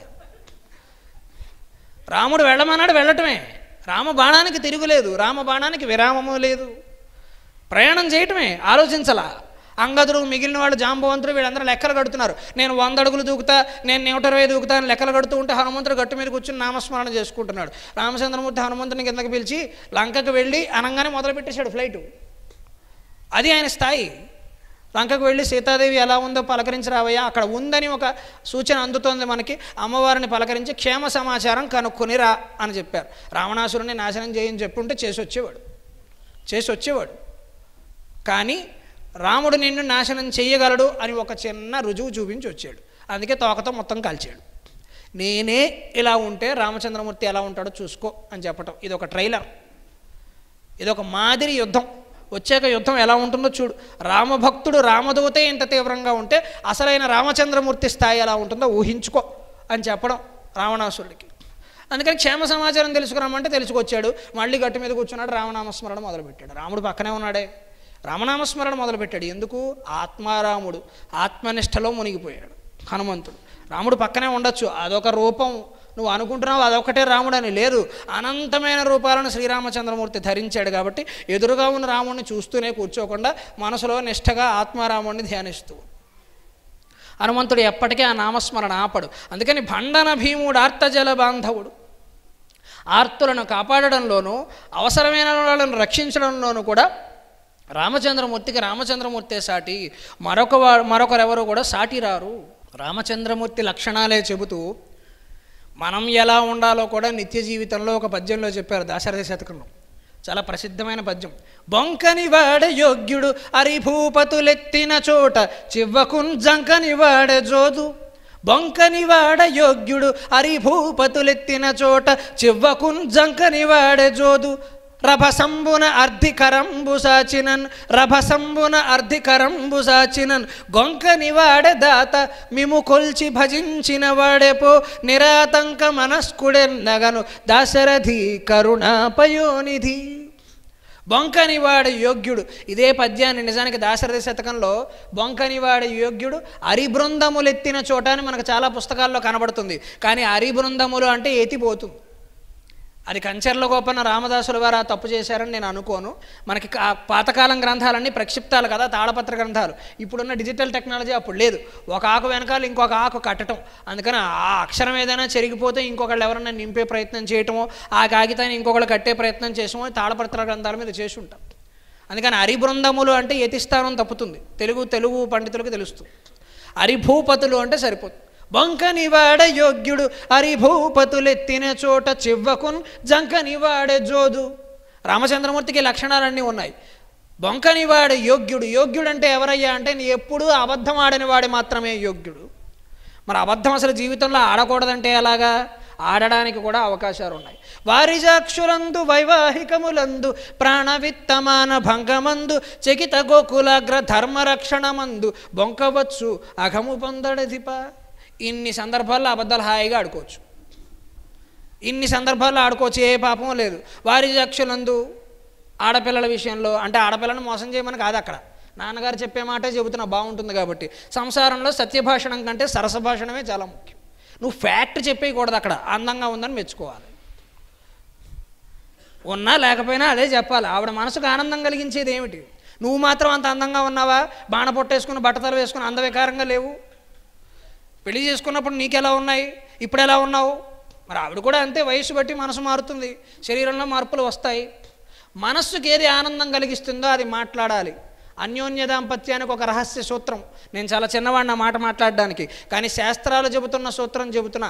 చాలామంది శృంగారము అంటే భౌతికం అనుకుంటారు. భౌతికం కాదు, శృంగారం పూర్తిగా వాచికం. అసలైన సంతోషం శృంగారం అంటే ఎక్కువ ఊహించుకోకర్లా, మామూలు సరసం అంటే అర్థమవుతుంది. పోని సరసం అనేది భౌతికమైనది కాదు, శారీరకమైనది కాదు, మాట్లాడడం వాచికం. మాటల ద్వారానే అవతల వాళ్ళని మనం సంతోషం పెట్టచ్చు. ఎందుకంటే 60 ఏళ్ళు వచ్చాక భౌతికం వీలు పడదు. 60 ఏళ్ళు వచ్చాక మనిషికి సంతోషాన్ని కలిగించేది ఏమిటయ్యా అంటే మాట. 60 ఏళ్లకు కూడా ఇద్దరు వృద్ధులు ఎదురుగా కూర్చుని అంతే ప్రేమగా కాఫీ తాగుతూ అప్పుడెంత అందంగా ఉన్నావు, ఇప్పుడు కూడా అదే ఉన్నావు నువ్వు అని ఒక మాట అంటే ఆవిడ ఇంకో 20 ఏళ్ళు బతుకుతుంది హాయిగా. మా ఆయన ఇన్నేళ్ళు వచ్చినా కూడా నన్నే ప్రేమిస్తున్నాడు, కొత్త వాళ్ళని ఎవరిని చూడలేదు అంటు సంతోషపడుతుంది. అన్యోన్య దాంపత్యానికి ఇదే అసలైన రహస్యం. విడాకులు అవ్వకూడదు అంటే ఇంత ప్రేమగా ఉండగలగాలి. నచ్చినా నచ్చకపోయినా ఒక మాట సంతోషపెట్టు. అవతల వాళ్ళకి ఏ మాట సంతోషం అనిపిస్తుందో ఆ మాట మాట్లాడు. సంసారంలో అది చేయాల్సిందే. రామచంద్రమూర్తి చేసింది అదే, ఆయన కూడా అదే చేశాడు. చాలామంది చెప్పే ఉదాహరణే పట్టాభిషేకం అనగానే విశ్వనాథ సత్యనారాయణ గారు శ్రీమద్ రామాయణ కల్పవృక్షంలో వర్ణిస్తారు. పట్టాభిషేకం అనగానే ఆడవాళ్ళు ఏం చేస్తారు, వెంటనే అమ్మవారు పట్టాభిషేకం అనే మాట వినగానే గబుక్కుని గదిలోకి పరిగెట్టింది సీతాదేవి. పరిగెట్టి పట్టు చీరలన్నీ మంచం మీద వేసింది. అంటే ఏ చీర కట్టుకోవాలనేది ఒకటి ఉంటుంది కదా, అవి వాళ్ళ సరదా వాళ్ళది. స్త్రీకి ఉండే ఆలోచనలు స్త్రీకి ఉంటాయి, పురుషుడికి ఉండే ఆలోచనలు పురుషుడికి ఉంటాయి అని చీరలన్నీ పంచం మీద వేసింది. రామచంద్రమూర్తిని పిలిచి ఇందులో ఏ చీర బాగుందని. రాముడు కూడా సరసంగా మాట్లాడతాడు, సత్యమే మాట్లాడాలని ఏం లేదు అక్కడ. వారిజాక్షులందు పద్యం ఆయన కూడా చదువుకున్నాడు. ఇక్కడ అబద్ధం చెప్పచ్చు, తప్పేం లేదు. కానీ చెప్పినా చెప్పకపోయినా ఒక చీరను ఎంపిక చేశాడు. సీతాదేవి ఆ చీర పట్టుకుని మా నాయనే మా బంగారమే, రామచంద్రమూర్తి అంటే నా సొంతమే, నేను కూడా ఇదే చీర అనుకున్నాను, నువ్వు అదే అలా చెప్పావంటే నాకు తెలుసు కదా సీత నీకేది ఇష్టం అని. అది వాడు పుట్టింటి వాడు పెట్టిన చీర, ఖచ్చితంగా నచ్చుతుంది, నచ్చకపోయే ప్రశ్నే లేదు. దానికి మ్యాచింగ్ దొరక్కపోయినా, దానికి గీతలు తక్కువ ఉన్నా, పువ్వులు లేకపోయినా, ఏం లేకపోయినా నచ్చి తీరుతుంది అంతే. రాముడు అది ఆలోచించాడు. రామచంద్రమూర్తికి ఆ సరసం తెలుసు. అమ్మవారు ఏవైనా తలలో పువ్వులు పెట్టుకుని అమ్మ రామచంద్రమూర్తి దగ్గరికి వచ్చి కొత్త పువ్వులు మన తోటలోనే వికసించిన పువ్వులు బాగున్నాయంటే ఊరుకో సీత, నీ ముఖం కంటే ఆ పువ్వులు ఏమన్నా బాగుంటాయా? సరసం. అందులో అమ్మవారు నిజంగా సీతాదేవి సౌందర్యం ముందు ఏ పువ్వులు సరిపోవు, అది వేరే విషయం కావచ్చు. కానీ వాళ్ళ ఆయన రామచంద్రమూర్తిని సీతాదేవికి భర్తగా చూడండి, భగవంతుడిగా తర్వాత చూద్దాం. భర్తగా చూస్తే మనం భర్తగా ఎలా ఉండాలో తెలుస్తుంది, భార్యగా సీతాదేవిని చూస్తే భార్యగా మనం ఎలా నడుచుకోవాలో తెలుస్తుంది. అమ్మవారి అడుగుజాడల్లో మనం అడుగులు వేసుకుంటూ వెళ్ళిపోతే మన కాపురం పెంట కాదు పంట అవుతుంది. మన కాపురం పంట అవుతుంది సీతాదేవి అడుగుజాడల్లో నడిస్తే. కష్టాలు వస్తాయి, తట్టుకోవాలి, అది చెయ్యగలగాలి. అందుకని బొంకనివాడ యోగ్యుడు. అటువంటి సందర్భంలో అబద్ధం ఆడచ్చు అంటే వారిజాక్షులందు సంసారంలో ఆడచ్చు. వైవాహికములందు 100 అబద్ధాలు ఆడన్నా పెళ్లి చేయొచ్చు, 1000 అబద్ధాలు ఆడన్నా పెళ్లి చేయొచ్చు. ఎందుకని? ఇద్దరు దంపతులు కలవడం అనేది లోక కళ్యాణం కోసం కలవచ్చు, అదేం తప్పులేదు. వారిజాక్షులందు వైవాహికములందు ప్రాణవిత్త మానభంగమందు ఎవరిదైనా ప్రాణం కాపాడడానికి అబద్ధం చెప్పొచ్చు. డబ్బు విషయంలో కొన్ని సందర్భాలలో కాస్త రహస్యంగా అబద్ధం చెప్పొచ్చు. అంటే నీ సంపదను నువ్వు రక్షించుకోవడం కోసం అబద్ధం చెప్పొచ్చు. దొంగవాడి ఇంటికి వచ్చాడు, లోపల ఎన్ని ఉన్నాయన్నాడు. 23,37,676 రూపాయలతో పాటు 2 వెండి బరెండ్లు 2 గిన్నె చెప్పేకూడదు. ఇక్కడ అబద్ధం ఆడవచ్చు. ఏమాడచ్చు? మా దగ్గర ఏముంటాయి అయ్యా, చూసావు కదా గోచి కొట్టు కట్టుకున్నాను, నువ్వు కూడా కావాలంటే ఇదే సగం చింపిస్తానని చెప్పాలి. అప్పుడు సంపద ఆగుతుంది. చెప్పేకూడదు నిజాలు. ఎక్కడ మోసం చేయొద్దు? అవతల వాడికి నువ్వు డబ్బు బాకీ ఉన్నావు వ్యాపారంలో భాగంగా, అప్పుడు మోసం చేయొద్దు. ఇచ్చే డబ్బు ఇచ్చేసి పక్క వాళ్ళ డబ్బు ఉంచుకోవద్దండి. వేదిక మీదే మొహమాటం లేకుండా చెబుతున్నా, పక్క వాళ్ళ డబ్బు రూపాయి మన ఇంట్లో ఉన్నా కూడా మనకి అశాంతి తప్పిస్తే శాంతి ఉండే అవకాశం లేదు. అది మీరు ఆటకం మీద పెట్టినా, బాత్రూమ్ కిటికీ కింద పెట్టినా, ఎక్కడ పెట్టినా తప్పదు. అశాంతి, పూర్తిగా అశాంతి.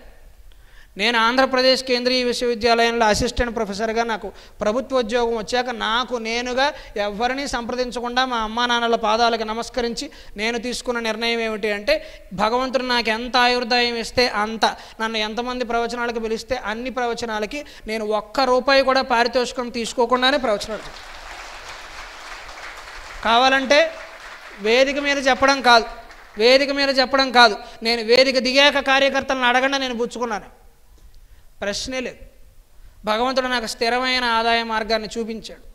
నా కుటుంబం నిలబడటానికి, నా కాళ్ళ మీద నేను నిలబడటానికి, మా నాన్నగారు కొడుకుగా బ్రతకకుండా నా సొంతంగా నేను నిలబడడానికి భగవంతుడు నాకు ఉద్యోగాన్ని ఇచ్చాడు. నేను చాలు అనుకున్నాను. చాలు, ఇంకెంతైతే సరిపోతుంది? 20 కోట్లున్నా సరిపోదు, చాలు, అక్కడికి చాలు, వదిలేయటమే.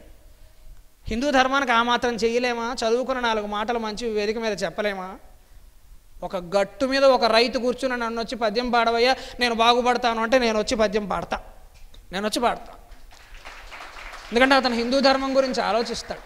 ఆ రైతుకి అనంతపురం కరువు ప్రాంతం, రాజస్థాన్ తర్వాత ఇంత కరువు ఇంకెక్కడా లేదు ప్రాంతం, రాయలసీమ. రైతుకి పొలం బాగా పండకపోతే జీవితం అంతా నాశనం అయిపోయి బాధపడుతుంటే ఆత్మహత్య చేసుకోవాలనే ఒక రైతు ఆత్మహత్య చేసుకోకుండా ఉండేందుకు ఒక పద్యం ఏదైనా ఉంటే పాడవయ్యా అంటే ఉద్యోగం మానేసి వచ్చి నేను పద్యం పాడతాను ఆ రైతును కాపాడటం కోసం. ఆ రైతును కాపాడటం కోసం నేను పాడతాను. ఎందుకంటే అతను నమ్ముకున్నాడు, అతనికి ఇంకెవరు ఆధారం లేరు, అందరూ వదిలేశారు. డబ్బున్నప్పుడు ఉన్నారు, ఎప్పుడు సంపద కలిగిన అప్పుడు బంధువులు వర్తులది ఎట్లన్నాను, తెప్పలకు చెరువులు నిండిన కప్పలు 10,000 కదరా సుమతి. సంపదలు ఉన్నప్పుడు అందరూ ఉన్నారు, రైతుకు భూమి బావులేనప్పుడు ఎవరు లేరు. అప్పుడు అతను ఏమనుకుంటాడు, నాకు ఎవరూ లేరు, అనాథలందరికీ ఒకడే దిక్కు, భగవంతుడే దిక్కు అనుకున్నాడు. నేను వెళ్ళి ఒకవేళ ఆ పద్యం పాడితే అతడికి భగవంతుడి మీద ఉన్న అచంచలమైన విశ్వాసం కోల్పోడు అంటే 100 పద్యాలు పాడైనా అతను బ్రతికించడమే అవసరం. ఈ సాహిత్యం, ఈ పద్యాలు ఉన్నది ఎందుకయ్యా అంటే నలుగురిని సంతోషంగా బ్రతికేలా చేయటం కోసం, నలుగురు సంతోషంగా ఉండటం కోసం. మనం ఏదైనా చేస్తే అవతల వాళ్ళకు ఉపయోగపడాలి, సమాజానికి ఉపయోగపడాలి. సమాజానికి మనం ఏ విధంగా ఉపయోగపడగలమో ఆలోచించాలి. అందుకని ప్రాణం పోయేటప్పుడు అబద్ధం చెప్పచ్చు, డబ్బుల విషయంలో మన రహస్యాలను మనం అట్టి పెట్టుకుందాక అబద్ధం చెప్పచ్చు. మానభంగం ముందు ఒక స్త్రీ ప్రాణాన్ని కాపాడటం కోసం, ఒక అత్యాచారం జరగబోయే పరిస్థితి నుంచి స్త్రీని కాపాడటం కోసం 1,00,000 కాదు 1,000,000 అబద్ధాలు చెప్పిన ఆడపిల్లని కాపాడి తీరాలి. ఈరోజు కాపాడాలి ఆడపిల్లను. చకిత గోకులాగ్ర ధర్మరక్షణ ముందు ఆవులను ఎవరో దొంగలించుకుపోతున్నారు. విరాట పర్వం అంతా అదే, ఉత్తర గోగ్రహణం దక్షిణ గోగ్రహణం. ఆవులను ఎవరో ఎత్తుకుపోతున్నారు. ఆవులను కాపాడడం కోసం 100 అబద్ధాలు చెప్పినా తప్పులేదు. ఎందుకు? ఒక ఆవు వల్ల పాలు, పెరుగు, వెన్న, నెయ్యి, ఒక ఊరంతా ఆవు వల్ల బాగుంటుంది. ప్రస్తావన వచ్చింది కాబట్టే చెబుతున్నా. అనంతపురంలో రోడ్డు మీద ఆవులను చూస్తే నా గుండె తరుక్కుపోతుంటుంది. చక్కగా పచ్చిక బయళ్ళు వేయాల్సిన ఆవులు ప్లాస్టిక్ కవర్లు తినేసి కడుపులో అరక్క ఇంత లావు పొట్టలైపోతూ ఉంటే కడుపు తరుక్కుపోతుంది. నేనేం చేయలేకపోతున్నానే ఆవులు కనిపిస్తుంది. మనిషి ఎంత వెర్రివాడో తెలియదు, అడ్డమైన కుక్కల్ని పెట్టుకుని ఇంట్లో పెంచుకుంటాడు, ఆవుల్ని రోడ్డు మీద వదిలేస్తాడు. ఆగ్రహం మామూలుగా ఉండదండి. ఏం చేస్తామండి పరిస్థితి. నేనేం కుక్కనేమి అవమానించట్లా. కుక్కల మనోభావాల సంఘాలు ఏమన్నా ఉంటే వాళ్ళకి నాకు క్షమాపణలు. నేను కుక్కనేమి అవమానించట్లా, అది కూడా ఒక జీవే, సంతోషమే. కుక్కకు అన్నం పెట్టండి, కుక్కకు మీరు అన్నం పెట్టాక అది మీ మీద ప్రేమ ప్రదర్శిస్తుంది. ఆవు మీరు ఏం పెట్టకపోయినా ప్రేమ చూపిస్తుంది. పిచ్చిమోహం. ఎవరికి పాలిస్తుందో తెలియదు, తానిచ్చే పాలు ఎవడు తాగుతాడో తెలియదు, తేలపాలైపోతుందో తెలియదు, ఎవడు పెరుగు చేసుకుంటాడో తెలియదు, అయినా నిస్వార్థంగా పాలిస్తూ ఉంటుందండి వెర్రిమోహం. దానికి తెలియదు. మనిషి దాన్ని ఎన్ని మాయలు చేస్తాడో, బుట్ట కడతాడు, బొమ్మ పెడతాడు, పక్కన ఎన్ని మాయలు చేస్తాడండి తన పాలు తీసుకోవటానికి. ఆవుకి దూడని పెట్టి దూడ కావాల్సిన పాలు తాగనిచ్చాక ఇంకొన్ని పాలు ఉంటే మనం పట్టుకోవచ్చు అండి, తప్పేమీ లేదు. ఇంకొన్ని పాలు మనం పట్టుకోవచ్చు, కానీ దూడ ఆకలి తీరకుండా మనం పట్టుకోకూడదండి. మా పాలు తాగుతున్న మన బిడ్డను ఎవరైనా చేతిలోంచి లాగేసుకుంటే మనకు ఎలా ఉంటుందండి, బాధ కలుగుతుంది కదా. ఆవు కూడా అంతే. కాకపోతే ఆవుకి మనిషి భగవంతుడు నోరు ఇవ్వలేదు, ఆవు తరపున వాయించే లాయర్లు లేరు, అందుకని ఆవు ఊరుకుంటుంది. మనిషికి ఎలా బాధ కలుగుతుందో ఆవుకి అలాగే కలుగుతుంది. ఈ రాయలసీమ ప్రాంతంలో నందికి చాలా ప్రాశస్త్యం ఎక్కువ. మా యూనివర్సిటీలో కూడా నంది విగ్రహాన్ని 9 అడుగుల విగ్రహాన్ని ప్రతిష్ఠ చేశారు. నంది విగ్రహం ప్రతిష్ఠ చేయటం ప్రధానం కాదండి, ఆవుల్ని బాగా చూసుకోవటం ప్రధానం. ఆవుకి పసుపు పూయటం కంటే, కుంకం పూయటం కంటే ఆవుకి అన్నం పెట్టడం ప్రధానమని గ్రహించండి దయచేసి. పసుపు పూయండి, ఎవరు కాదనటల్లా. ఏదో నామమాత్రంగా పూజ కాబట్టి ఊరికే అలా అనటమే, అంతంత పూసేయకూడదు, కష్టంగా ఉంటుంది. ఆవుకి కావాల్సింది ఏంటి? ఆహారం పెట్టండి, కడుపు నిండా పెట్టండి. కళ్యాణదుర్గంలో ఆవులు రోడ్ల మీద తిరగకుండా కాస్త ఒక పక్కకు వచ్చి వాటికి ఒక అవకాశం ఏర్పాటు చేసి, గోశాలలు లాంటివి ఏర్పాటు చేసి, ఒక్క ఆవు రోడ్డు మీద ఉన్నా మనం తీసుకెళ్ళి ఇంట్లో పెట్టగలుగుతున్నాం అంటే అప్పుడు పట్టాభిషిక్తుడు అయినట్టు లెక్క శ్రీరామచంద్రమూర్తికి. అప్పటి వరకు ఆయన ఆత్మారాముడే. మనం ఎప్పుడైతే ఆవులను తీసుకొచ్చి చక్కగా గోశాలలో పెట్టి సంరక్షణ చేస్తామో అప్పుడు ఆయన సింహాసనం మీద కూర్చుంటాడు. అప్పటి వరకు కూర్చోడు. ఆయనకి కావాల్సింది అది. సాధుజీవులను కూడా మనం రక్షించగలగాలి. చకిత గోకులాగ్ర ధర్మరక్షణ మందు బొంకవచ్చు అధమం పొందడది. ఒక ధర్మాన్ని రక్షించడం కోసం 100 అబద్ధాలు ఆడినా తప్పులేదు. మన ధర్మాన్ని మనం రక్షించుకోవడం కోసం ఆడతాం, 100 కాకపోతే 1000 ఆడతాం ధర్మాన్ని రక్షించుకుంటాం. అందుకే బొంకనివాడే యోగ్యుడు, అరిభూపతులెత్తిన చోట చివ్వకున్ జంకనివాడే జోదు. ఎదురుగా శత్రువులు మట్టుముట్టారు, చుట్టుముట్టారు, అప్పుడు మనం యుద్ధం చెయ్యాలి. అప్పుడు నేను చెయ్యనంటే కాదు, 18 పర్వాల భారతం సాగిపోతూ ఉంటే, యుద్ధం అంతా సిద్ధమైపోతే వాళ్ళు నిన్ను 12 ఏళ్ళు అరణ్యవాసంలో పెట్టారా, 1 ఏడు అజ్ఞాతవాసంలో పెట్టారా, నానా తిట్లు తిట్టుకున్నావా, ఇప్పుడు కళ్ళ ముందుకు వచ్చాక అందరూ మా బాబాయిలు పిన్నులు పెదనాన్నలే కనబడుతున్నారు, నేను యుద్ధం చేయను అంటే ఎలాగా? ఇప్పటిదాకా చేసావు కదా, అందుకే శ్రీకృష్ణుడు కూర్చోబెట్టి భగవద్గీత చెప్పవలసి వచ్చింది అర్జునుడికి. అవకాశం వచ్చింది, యుద్ధం చెయ్యాలి.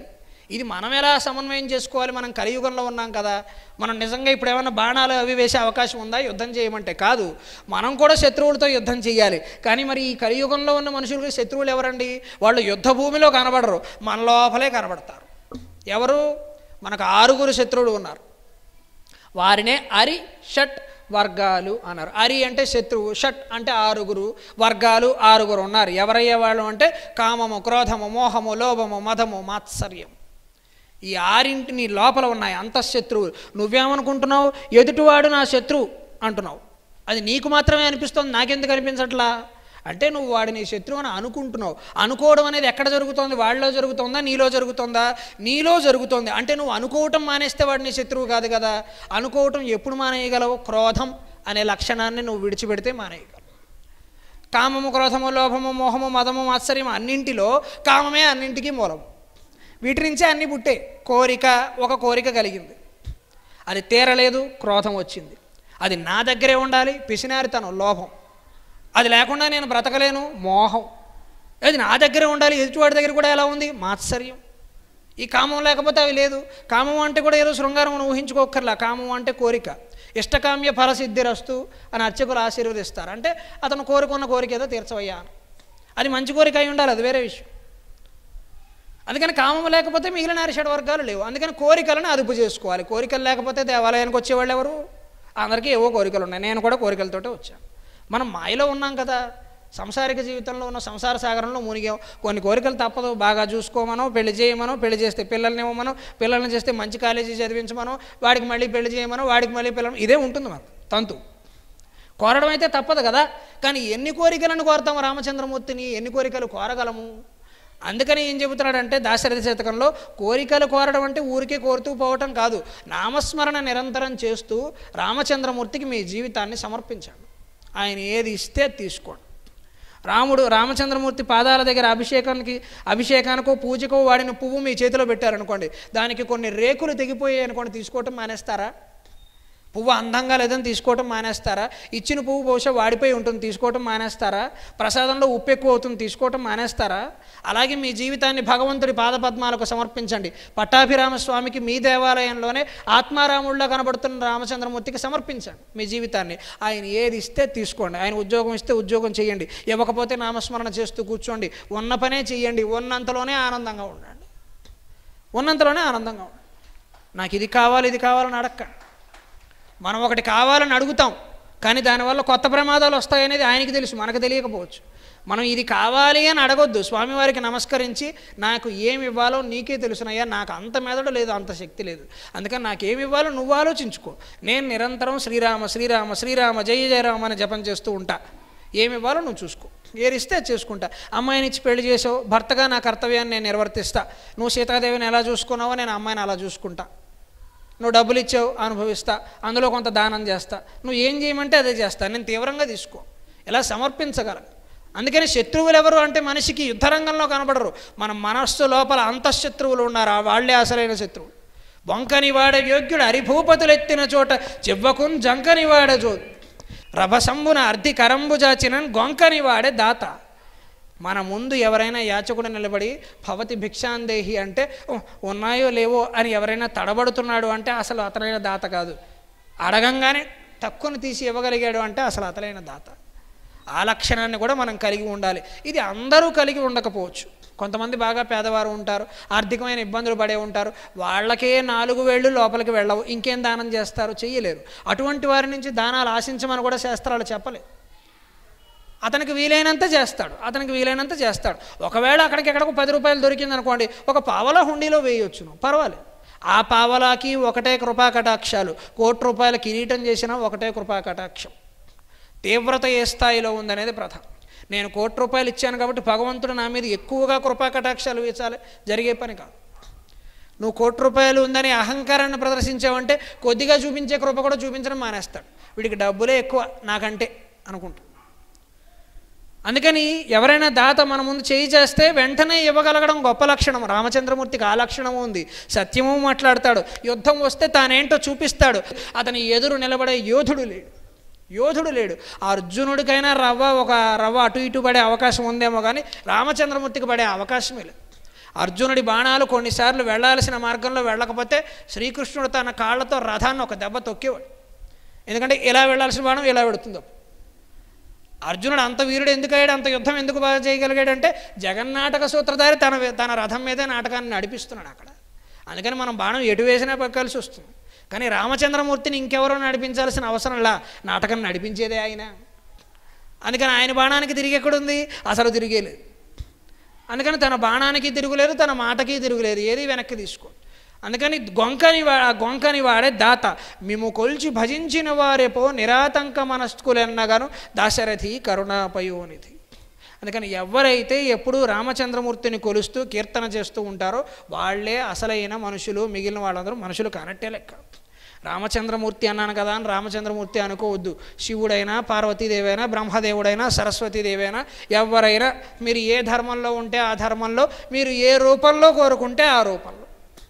ఇంకా ఆశ్చర్యకరమైన తత్వం ఏంటి అంటే మనం చూసి చూసి చూసి ఈ నీళ్ల శేషానే మనం దేవుడిగా భావన చేయగలిగితే ఇదే రూపంలో భగవంతుడు ఇక్కడ ప్రతిష్ఠ అవుతాడు, ఇదే రూపంలో భగవంతుడు ఇక్కడ నిలబడతాడు. మీరు అలవాటు పడ్డారు ఒక రూపానికి భగవంతుడు అంటే ఇలాగే ఉండాలి అని మీరు అలవాటు పడ్డారు. కానీ శివలింగం అలా లేదే. చూసి చూసి అలవాటు పడ్డారా లేదా? శివలింగానికి చేతులు కాళ్ళు అభయహస్తం వరదహస్తం లేదే, కానీ అలవాటు పడ్డారా లేదా? లింగాకారమే అసలైన రూపం. అందుకని మీరు ఏ రూపంలో చూడాలన్నా మన తీవ్రత ముఖ్యం. నేను నమ్మాను అంటే భగవంతుడు స్వామి నేను ఈ మైకు రూపంలో కొలుస్తున్నాను, నువ్వు మైకులో ఉన్నావంతే నాకు కనబడాలంతే అంటే భగవంతుడు కనబడతాడు. మరి ప్రహ్లాదుడికి అలా కనబడ్డా లేదా? అప్పటిదాకా లేడు కదా. అది కూడా హిరణ్యకశిపుడు అటు ఇటు చూసి అన్ని చోట్ల ఉన్నాడంటవా అన్నాడు. అన్ని చోట్ల ఉన్నాడు. ఎందెందు వెదక చూచిన అందందే గలడు దానవాగ్రని వింటే ఇందుగలడు అందులేడన సందేహము వలదు చక్రి సర్వోపగతుండు ఎందెందు వెదక చూచిన అందందే గలడు దానవాగ్రని వింటే అన్నాడు. ఇక్కడ ఉన్నాడు అక్కడ లేడని సందేహం పెట్టుకోకయ్యా, అన్ని చోట్ల ఉన్నాడు, నీకు ఎక్కడ కావాలంటే అక్కడ వెతుక్కోవాలి. అవునా? ఎక్కడైనా వెతకచ్చు అంటావా? ఏమున్నాయి చుట్టుపక్కల? ఈ స్తంభంలో ఉన్నాడా? హాయిగా ఉన్నాడు, బాధలు కూడా చూసుకోవాలి. ప్రహ్లాదుడు స్తంభం లోపల చూశాడా? ముందే ఉందని ఊహించాడా? ప్రహ్లాదుడి నమ్మకాన్ని నిజం చేయటం కోసం భగవంతుడు స్తంభం నుంచి బయటకు వచ్చాడు. అంటే మన నమ్మకం నిజమైతే మనం తిరుపతి వెళ్ళి చూస్తున్న వెంకటేశ్వర స్వామి మన కళ్యాణదుర్గంలో పట్టాభిరామస్వామి దేవాలయంలోనే మనకు ప్రత్యక్షం అవుతాడు. మనం భద్రాచలం వెళ్ళి దర్శించుకుంటున్న శ్రీరామచంద్రమూర్తి మన ఆత్మారాముడు రూపంలోనే మనకు కనబడతాడు. ఇంకొంచెం లోతుగా ఆలోచిస్తే అదే ఆత్మారాముడు మన పూజ గదిలో కూడా మనకు కనబడతాడు. మరింత లోతుగా ఆలోచిస్తే ఆ పూజ గదిలో ఉన్న రామచంద్రమూర్తి మన హృదయ పద్మంలో కూడా మనకి కనబడతాడు. ఆలోచన చేయి. తిరుపతిలో మాత్రమే భగవంతుడు ఉన్నాడా? తిరుపతిలోనే ఉంటే కళ్యాణదుర్గంలో ఇన్ని ఉత్సవాలు ఎందుకండి? భద్రాచలంలోనే రామచంద్రమూర్తి కొలువైతే కళ్యాణదుర్గంలో ఇన్ని ఉత్సవాలు ఎందుకండి? మీరందరూ నమ్మారు, ఈ ఊరు వాళ్ళందరూ నమ్ముతున్నారు ఇక్కడ రామచంద్రమూర్తి ఉన్నాడు, మా కోరికలు వింటున్నాడు, మా కోరికలు తీరుస్తున్నాడు అని మీరందరూ నమ్ముతున్నారు. ఆ నమ్మకాన్ని నిజం చేయడం కోసం భగవంతుడు అక్కడ కనబడుతున్నాడు, తన కృపా కటాక్షాలని భక్తులపై వీచేలా చేస్తున్నాడు. ఆ నమ్మకం తీవ్రత ఆ స్థాయిలో ఉంటే మీరు ఎక్కడ కూర్చోమంటే భగవంతుడు అక్కడ కూర్చుంటాడు. ఇక్కడ కూర్చోవయ్య అంటే కూర్చుంటాడు. 4 శ్లోకాలు చదువుతావా? కూర్చుంటా అంట. చదువు, నీకేమొచ్చో చదువు అంట. నాకు అన్ని శ్లోకాలు రావయ్యా, శివ శివ శివ శివ అని 4 సార్లు అంటానంటే అదే అనేవాడే లేడు, కూర్చో ఏమంటావు అని అక్కడ కూడా కూర్చుంటాడు భగవంతుడు. చదువు, నీకేమొచ్చో చదువు. అక్షరదోషాలు వస్తాయంటే పర్వాలేదయ్యా, భక్తి ప్రధానం, చదువు. శ్లోకంలో తప్పులు పోతే ఏం ప్రమాదం లేదు, చదువు, హాయిగా చదువు, ఇక్కడ కూర్చుంటా. భక్తుడు పిలిస్తే భగవంతుడు ఎక్కడికి కావాలంటే అక్కడికి వస్తాడు. ఈ తత్వాన్ని అర్థం చేసుకుని శ్రీరామనవమి కంటే ముందస్తుగా రామతత్వాన్ని మీరు అందరూ అర్థం చేసుకునే ప్రయత్నం చేస్తున్నారు. భగవంతుడి గురించి ఆలోచన రావటమే ఒక సుముహూర్తం. భగవంతుడిని దర్శించడానికి, మంచి పనులు చేయటానికి సుముహూర్తాలు అవసరం లేదు. వివాహం వంటి వాటికి అవసరం, అది వేరే విషయం. కానీ మంచి ఆలోచన చేయటానికి, ఒక నామస్మరణ చేయటానికి, ఒక జపం చేయటానికి, ఒక సంకీర్తన కార్యక్రమం ఏర్పాటు చేసుకోవటానికి ముహూర్తాలతో సంబంధం లేదు. చేసేది మంచి పని, ఉత్తర క్షణం దాన్ని ప్రారంభించం. ఇప్పుడు నామస్మరణ గురించి నేను ఇంత చెప్పాక రేపు పొద్దున్నే చక్కగా తలస్నానం చేసేసి రాముడి వారి దగ్గర కూర్చుని పట్టుపంచి ఒకటి కట్టుకొని నేను నామస్మరణ రేపు ప్రారంభిస్తాను అనుకుంటే అవ్వనే అవ్వదు. రేపు మీరు తలస్నానం చెయ్యాలి. ముందు భగవంతుడు మనకేం నిర్ణయించాడో మనకు తెలియదు. రేపు ఎవరో మన ఆ పరిస్థితిలో ఇబ్బంది పెట్టకుండా ఉండాలి, ఎవరో మనని పిలవకుండా ఉండాలి. ఇవన్నీ కుదిరే పనులు కావు. ఎప్పుడు కుదురుతుందయ్యా? ఈ ప్రసంగం పూర్తయిపోయాక ఇంటికి వెళ్ళేటప్పుడే మనం నామస్మరణ మొదలు పెట్టేస్తే అప్పుడు కుదురుతుంది. అప్పుడే కుదురుతుంది. నేను రేపు చేస్తాను, ఎల్లుండి చేస్తాను, వేసవి సెలవుల్లో 2.5 నెలల పాటు ఊపిరి కూడా తీసుకోకుండా రామనామస్మరణ జరిగే పని కాదు, అవ్వదు. వేసవి సెలవుల దాకా నువ్వు ఉంటావని గ్యారంటీ లేదు, నేను ఉంటానని గ్యారంటీ లేదు, చెప్పలేం కదా. ఏమైనా జరగవచ్చు. జీవితం ఇది. కరోనా వచ్చాక జీవితం పూర్తిగా అశాశ్వతం అయిపోయింది. ఎవరు ఎప్పుడైనా వెళ్ళిపోవచ్చు. అప్పటిదాకా ఆలోచించొద్దండి. ఇప్పుడే ఆలోచిద్దాం. ఇప్పుడు మనం చెయ్యగలిగింది ఏంటి అదే ఆలోచించాలి. నేను ఇక్కడి నుంచి మళ్ళీ తిరుగు ప్రయాణం అయితే నాకు 1 గంట ప్రయాణం, బ్రహ్మాండమైన అవకాశం. రాత్రిపూట మా ఆఫీస్ వాళ్ళు ఫోన్ చేయరు, ఆ సమయంలో ప్రవచనం చెప్పమని ఎవరు అడగరు. నాకు దొరికే మహత్తరమైన అవకాశం 1 గంట సేపు. పక్కన కూర్చున్నవారు ఇందాక ఎవరో విజయభాస్కర్ గారు వచ్చారు, వారు ఎలాగో పెద్దగా మాట్లాడటం లేదు, నాకు బోల్డ్ అవకాశం ఇస్తున్నారు. ఆ 1 గంట సేపు నేను బ్రహ్మాండంగా నా హృదయ మందిరంలో నేను చక్కగా రామనామస్మరణ చేసుకుంటూ వెళ్ళిపోతాను. అంతకు మించిన అదృష్టం ఉందా? ఈ బోడి ఉద్యోగాలు ఒక లెక్కన నామస్మరణ ఇచ్చే సంతృప్తి ముందు సంతోషము, అది కదా అసలైన ఆనందము. ఆ అవకాశం మనకి ఎప్పుడు దొరుకుతుందని పొద్దున్నుంచి సాయంత్రం వరకు మనం ఎదురు చూడాలి. పూజ చేసుకునే సమయం కోసం 6:30 అయిపోతుంది, 6:30 అయిపోతే మనం పూజ కూర్చోవచ్చు అనే ఉత్సాహం రావాలి. పూజలో కూర్చున్నంతసేపు ఇంకా 4 పేజీలు ఉంది స్తోత్రం అవటానికి, ఇది ఎప్పుడైపోతుందో, అవతల పనులు పెరిగిపోతున్నాయి, ఇంకా అనవసరం ఆ పూజ చేయటం. మనం పూజ నుంచి బయటపడడాన్ని ఇష్టపడుతున్నాం, పూజలోకి వెళ్ళడాన్ని ఇష్టపడటం లేదు. పూజలోకి వెళ్ళడాన్ని ఇష్టపడాలి. 6:30 అయిందనగానే రోజులో లేని సంతోషం అప్పుడు కలగాలి. అబ్బా రామచంద్రమూర్తి గురించి ఆలోచించవచ్చు, వచ్చిన శ్లోకాలు 4 చదువుకోవచ్చు, ఈ తిట్టుకునేవి మాట్లాడుకునేవి రోజు ఉంటూనే ఉన్నాయి, దరిద్రాలన్నీ కూడా రామచంద్రమూర్తి గురించి మాట్లాడుకో. ఎంత అదృష్టం. పూజ అయిపోయాక 6:30 అయిపోయిందని లేవాలనిపించకుండా ఇంకొక 5 నిమిషాలు ఏం పోయిందిలే, పేదవ జీవితం వెళ్తే మళ్ళీ తిట్టుకునేది, ఒకళ్ళని పొగిడేది, ఇష్టం లేని వాడిని పొగడాలి, ఇష్టం ఉన్నవాడిని తిట్టాలి, ఎందుకు వచ్చిన సంత, ఎందుకంటే ఇదే సుఖం కదా, ఇంకొక 5 నిమిషాలు చేద్దాం పూజ అని మనకు అనిపిస్తోంది అంటే మనం చాలా ఉత్తమమైన మార్గంలో నడుస్తున్నట్టు లెక్క. అలా ఏ భక్తుడైతే నిరంతరం రామ మార్గంలో నడుస్తూ ఉంటాడో, మీరు నమ్ముకున్న ఏ దేవతా రూపంలో అయినా ఆ రూపంలో మీరు నడుస్తూ ఉంటారో, ఆ భక్తుడి పట్ల భగవంతుడు శ్రద్ధ వహించి చక్కగా పొదిగి పట్టుకుంటాడు మిమ్మల్ని కాపాడటం కోసం. వీడు నా భక్తుడు, వీడి జోలికి ఏ కష్టం రావడానికి వీల్లేదు. ఒకవేళ వచ్చినా కొద్దిగా స్వల్పంగా వాడిని ఏదో ఇబ్బంది పెట్టి వెళ్ళిపోవలసిందే తప్ప వాడిని ఎక్కువ బాధ పెట్టొద్దు. నా భక్తుడు అని రామచంద్రమూర్తి కౌగిలింతలో బంధించి మనల్ని రక్షిస్తాడు. కౌగిలింతలో బంధించి నా భక్తుడు జోలికి ఎవరు రావద్దు. కొన్ని కష్టాలు వస్తాయి, కొంతమంది ఒక 10 రోజులు తిడతారు, అవమానిస్తారు, నానా మాటలు మాట్లాడతారు, 10 రోజుల తర్వాత వాళ్ళే మనకి కాళ్ళకు నమస్కరించి సన్మానం చేసి పెడతారు. రామచంద్రమూర్తి మొన్న తిట్టారుగా, మా భక్తుడిని బాధ పెట్టారు, ఇప్పుడు సన్మానం చేయండి, అన్నీ ఆయనే నడిపిస్తాడు. కష్టం వచ్చింది కదా అని భగవంతుడిని తిట్టుకోవద్దు, సుఖం వచ్చింది కదా అని పొంగిపోవద్దు, రెండింటినీ సమానంగా తీసుకోవాలి. కష్టం వచ్చింది వాడ సంతోషం, భగవంతుడి ప్రసాదంలో ఈరోజు ఉప్పు ఎక్కువైంది సంతోషం. రేపు సుఖం వచ్చింది, భగవంతుడి ప్రసాదం చాలా బాగా కుదిరింది, అది కూడా సంతోషమే. ప్రసాదం ఎలా తీసుకుంటానో అలాగే తీసుకుంటా అన్నంత స్థిర చిత్తులం మనం కావగలగాలి. ఆ స్థితప్రజ్ఞత మనం సాధించగలగాలి. ఆ స్థితప్రజ్ఞతను సాధించేందుకు శ్రీరామచంద్రమూర్తి అనన్యమైన తత్వం, అపారమైన తత్వంలోంచి ఒక చిన్న చుక్కని, ఒక నీటి బొట్టును మీకు అందించేందుకు నేను ప్రయత్నం చేశాను. మహాసహస్రావధాని ధారణా బ్రహ్మరాక్షసుడైనటువంటి గరికిపాటి నరసింహారావు గారు సాక్షాత్తు పార్వతీదేవి అవతారం మా అమ్మ శారదాదేవి, వాళ్ళిద్దరి కుమారుడిగా మీరు నా పైన పెట్టుకున్న అంచనాలను ఈ 1.5 గంట ప్రసంగంలో నేను ఏమాత్రం నిరూపణ చేయగలిగిన, 1% నేను నిరూపణ చేయగలిగిన నేను ధన్యుణ్ణి. నాకు ఈ 4 మాటలు నేర్పిన మా తల్లిదండ్రులు ధన్యులు. స్వస్తి.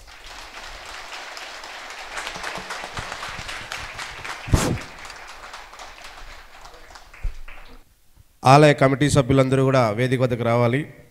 కళ్యాణదుర్గం పట్టణంలో మహాసహస్రావధాని అయినటువంటి శ్రీ గరికిపాటి నరసింహారావు గారిని ఉపన్యసించవలసిందిగా తాలూకా బ్రాహ్మణ సేవా సంఘం తరపున కోరడమైనది. కానీ అప్పటి వారి యొక్క టైం టేబుల్ ప్రకారం నరసరావుపేటలో ఉన్నందువలన వాళ్ళు మన కళ్యాణదుర్గం పట్టణానికి రాలేకపోయారు. ఈరోజు మన అదృష్టంగా వారి కుమారుడైనటువంటి డాక్టర్ శ్రీ గరికిపాటి గారిని ఇక్కడికి ఇచ్చేసి మన పట్టాభిరామస్వామి దేవాలయంలో ఈ శుభ సాయంకాలం వేళ ఇంతటి అద్భుతమైనటువంటి ప్రవచనంను మనందరికీ ఇచ్చి అందరినీ కూడా భక్తి మార్గం వైపు నడిపించుటకు వారి యొక్క సూచనలు ఇచ్చినందుకు కళ్యాణదుర్గం పుర ప్రముఖులందరి తరపున పట్టణ వాసులందరి తరపున కూడా ధన్యవాదాలు సార్. బలరామ సార్.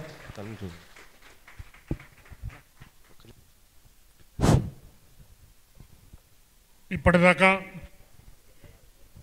వారిచ్చిన ప్రసంగాన్ని అందరూ తిలకించారు. ఈ యొక్క శ్రీ పట్టాభిరామస్వామి యొక్క దేవాలయం యొక్క అభివృద్ధి కమిటీ వారికి చిరు సన్మానం చేస్తున్నాం. అందరూ మీ చప్పట్లతో స్వాగతించాల్సిందిగా అందరినీ మనస్ఫూర్తిగా కోరుచున్నాం. సాంగ్రహుణ్యేష్ట్యా యజతే ఇమాం జనతాం సంగృహ్ణానేతే ద్వారసారత్నే రసనా భవతే ద్వారసమాసా సంవత్సరః సంవత్సరమేవావరుంధే మౌంఝే భవతే ఊర్ధ్వై ముంఝాః ఊర్జమేవావరుంధే చిత్తానక్షత్రం భవతే చిత్రం వా ఏతత్కర్మ యధస్వమేధ సమృద్ధైః రోచనో రోచమానః శోభనః శోమానః కళ్యాణః శతమానం భవతి శతాయః పురుషः శతేంద్రియ ఆయుష్యేవేంద్రియే ప్రతిష్టతే నవో నవోతి జాయమానో అన్నాహాం కజుషామేత్యగ్రే భాగం దేవేభ్యో విదదాత్తాన్ చంద్రమాస్తిరతి దీర్ఘమాయుః.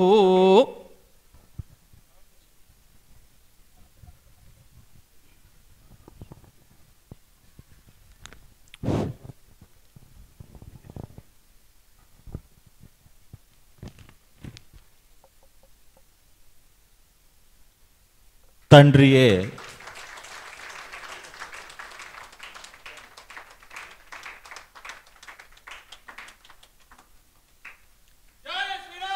జై జై శ్రీరామ్, జై శ్రీరామ్. ఇంతకు ముందుగా చెప్పినట్టుగా త్రోవ చూపే నరసింహుడు నడయాడ, తండ్రి చూపిన నెలవు అడుగుజాడ, తండ్రియే తనయుడికి గురువు జాడ, తండ్రికి తగ్గ తనయుడు మన గురుజాడ అని చెప్పినట్టుగా వారు చెప్పిన విషయాలు మనం క్లుప్తీకరించుకుంటే, కళ్యాణరాముడు పట్టాభిరాముడుగా మారడానికి 14 సంవత్సరాలు పట్టింది. ఆ 14 సంవత్సరాల్లో ఆయన ఎవరో నిరూపించుకున్నాడు. ఆయన మనకి ఆత్మారాముడిగా మిలిగాడు. అంటే ఈ 14 సంవత్సరాలు మనకి 14 రీళ్ళ సినిమా జీవితంగా భావించుకోవచ్చు. వారు చెప్పిన ప్రతి విషయం కూడా రాముడిగా చెప్పలేదు, దేవుడిగా చెప్పలేదు, మానవుడిగా చెప్పారు, మన కోసం చెప్పారు, మనం ఎలా ఉండాలో చెప్పారు, మనం రాముడిగా ఎలా మారాలో చెప్పారు. కాబట్టి మన కళ్యాణదుర్గ నగరంలో మనం తెలుసుకోవాల్సింది ఏంటంటే, ఆయన 2 అక్షరాలు చెప్పారు. దుర్గం అంటే కాపాడేది. ఎవరిని కాపాడుతుంది? అది తన లోపల ఉండేవారిని తాను కాపాడుతుంది, బయట ఉండే శత్రువుల్ని రానికుండా కాపాడుతుంది. కాబట్టి దాన్ని దుర్గము అన్నారు, కోట అన్నారు. ఆ కోటలో ఉంటే మనకేంటి లాభం అంటే కళ్యాణం. కళ్యాణం అంటే శుభం. ఆ శుభం ఎలా జరుగుతుంది అంటే వారు చెప్తూ రా అనే అక్షరం పలికినప్పుడు మనలో ఉన్న జాడ్యాలన్నీ కూడా వెళ్ళిపోతాయి. దానికి ఉదాహరణ ఒక వాల్మీకి ఋషి. ఆయన చేసిన పాపాలన్నీ కూడా రా అని తెరగానే ఒక్కసారిగా ఆయన నోట్లోంచి పాపాలన్నీ వెళ్ళిపోయాయట.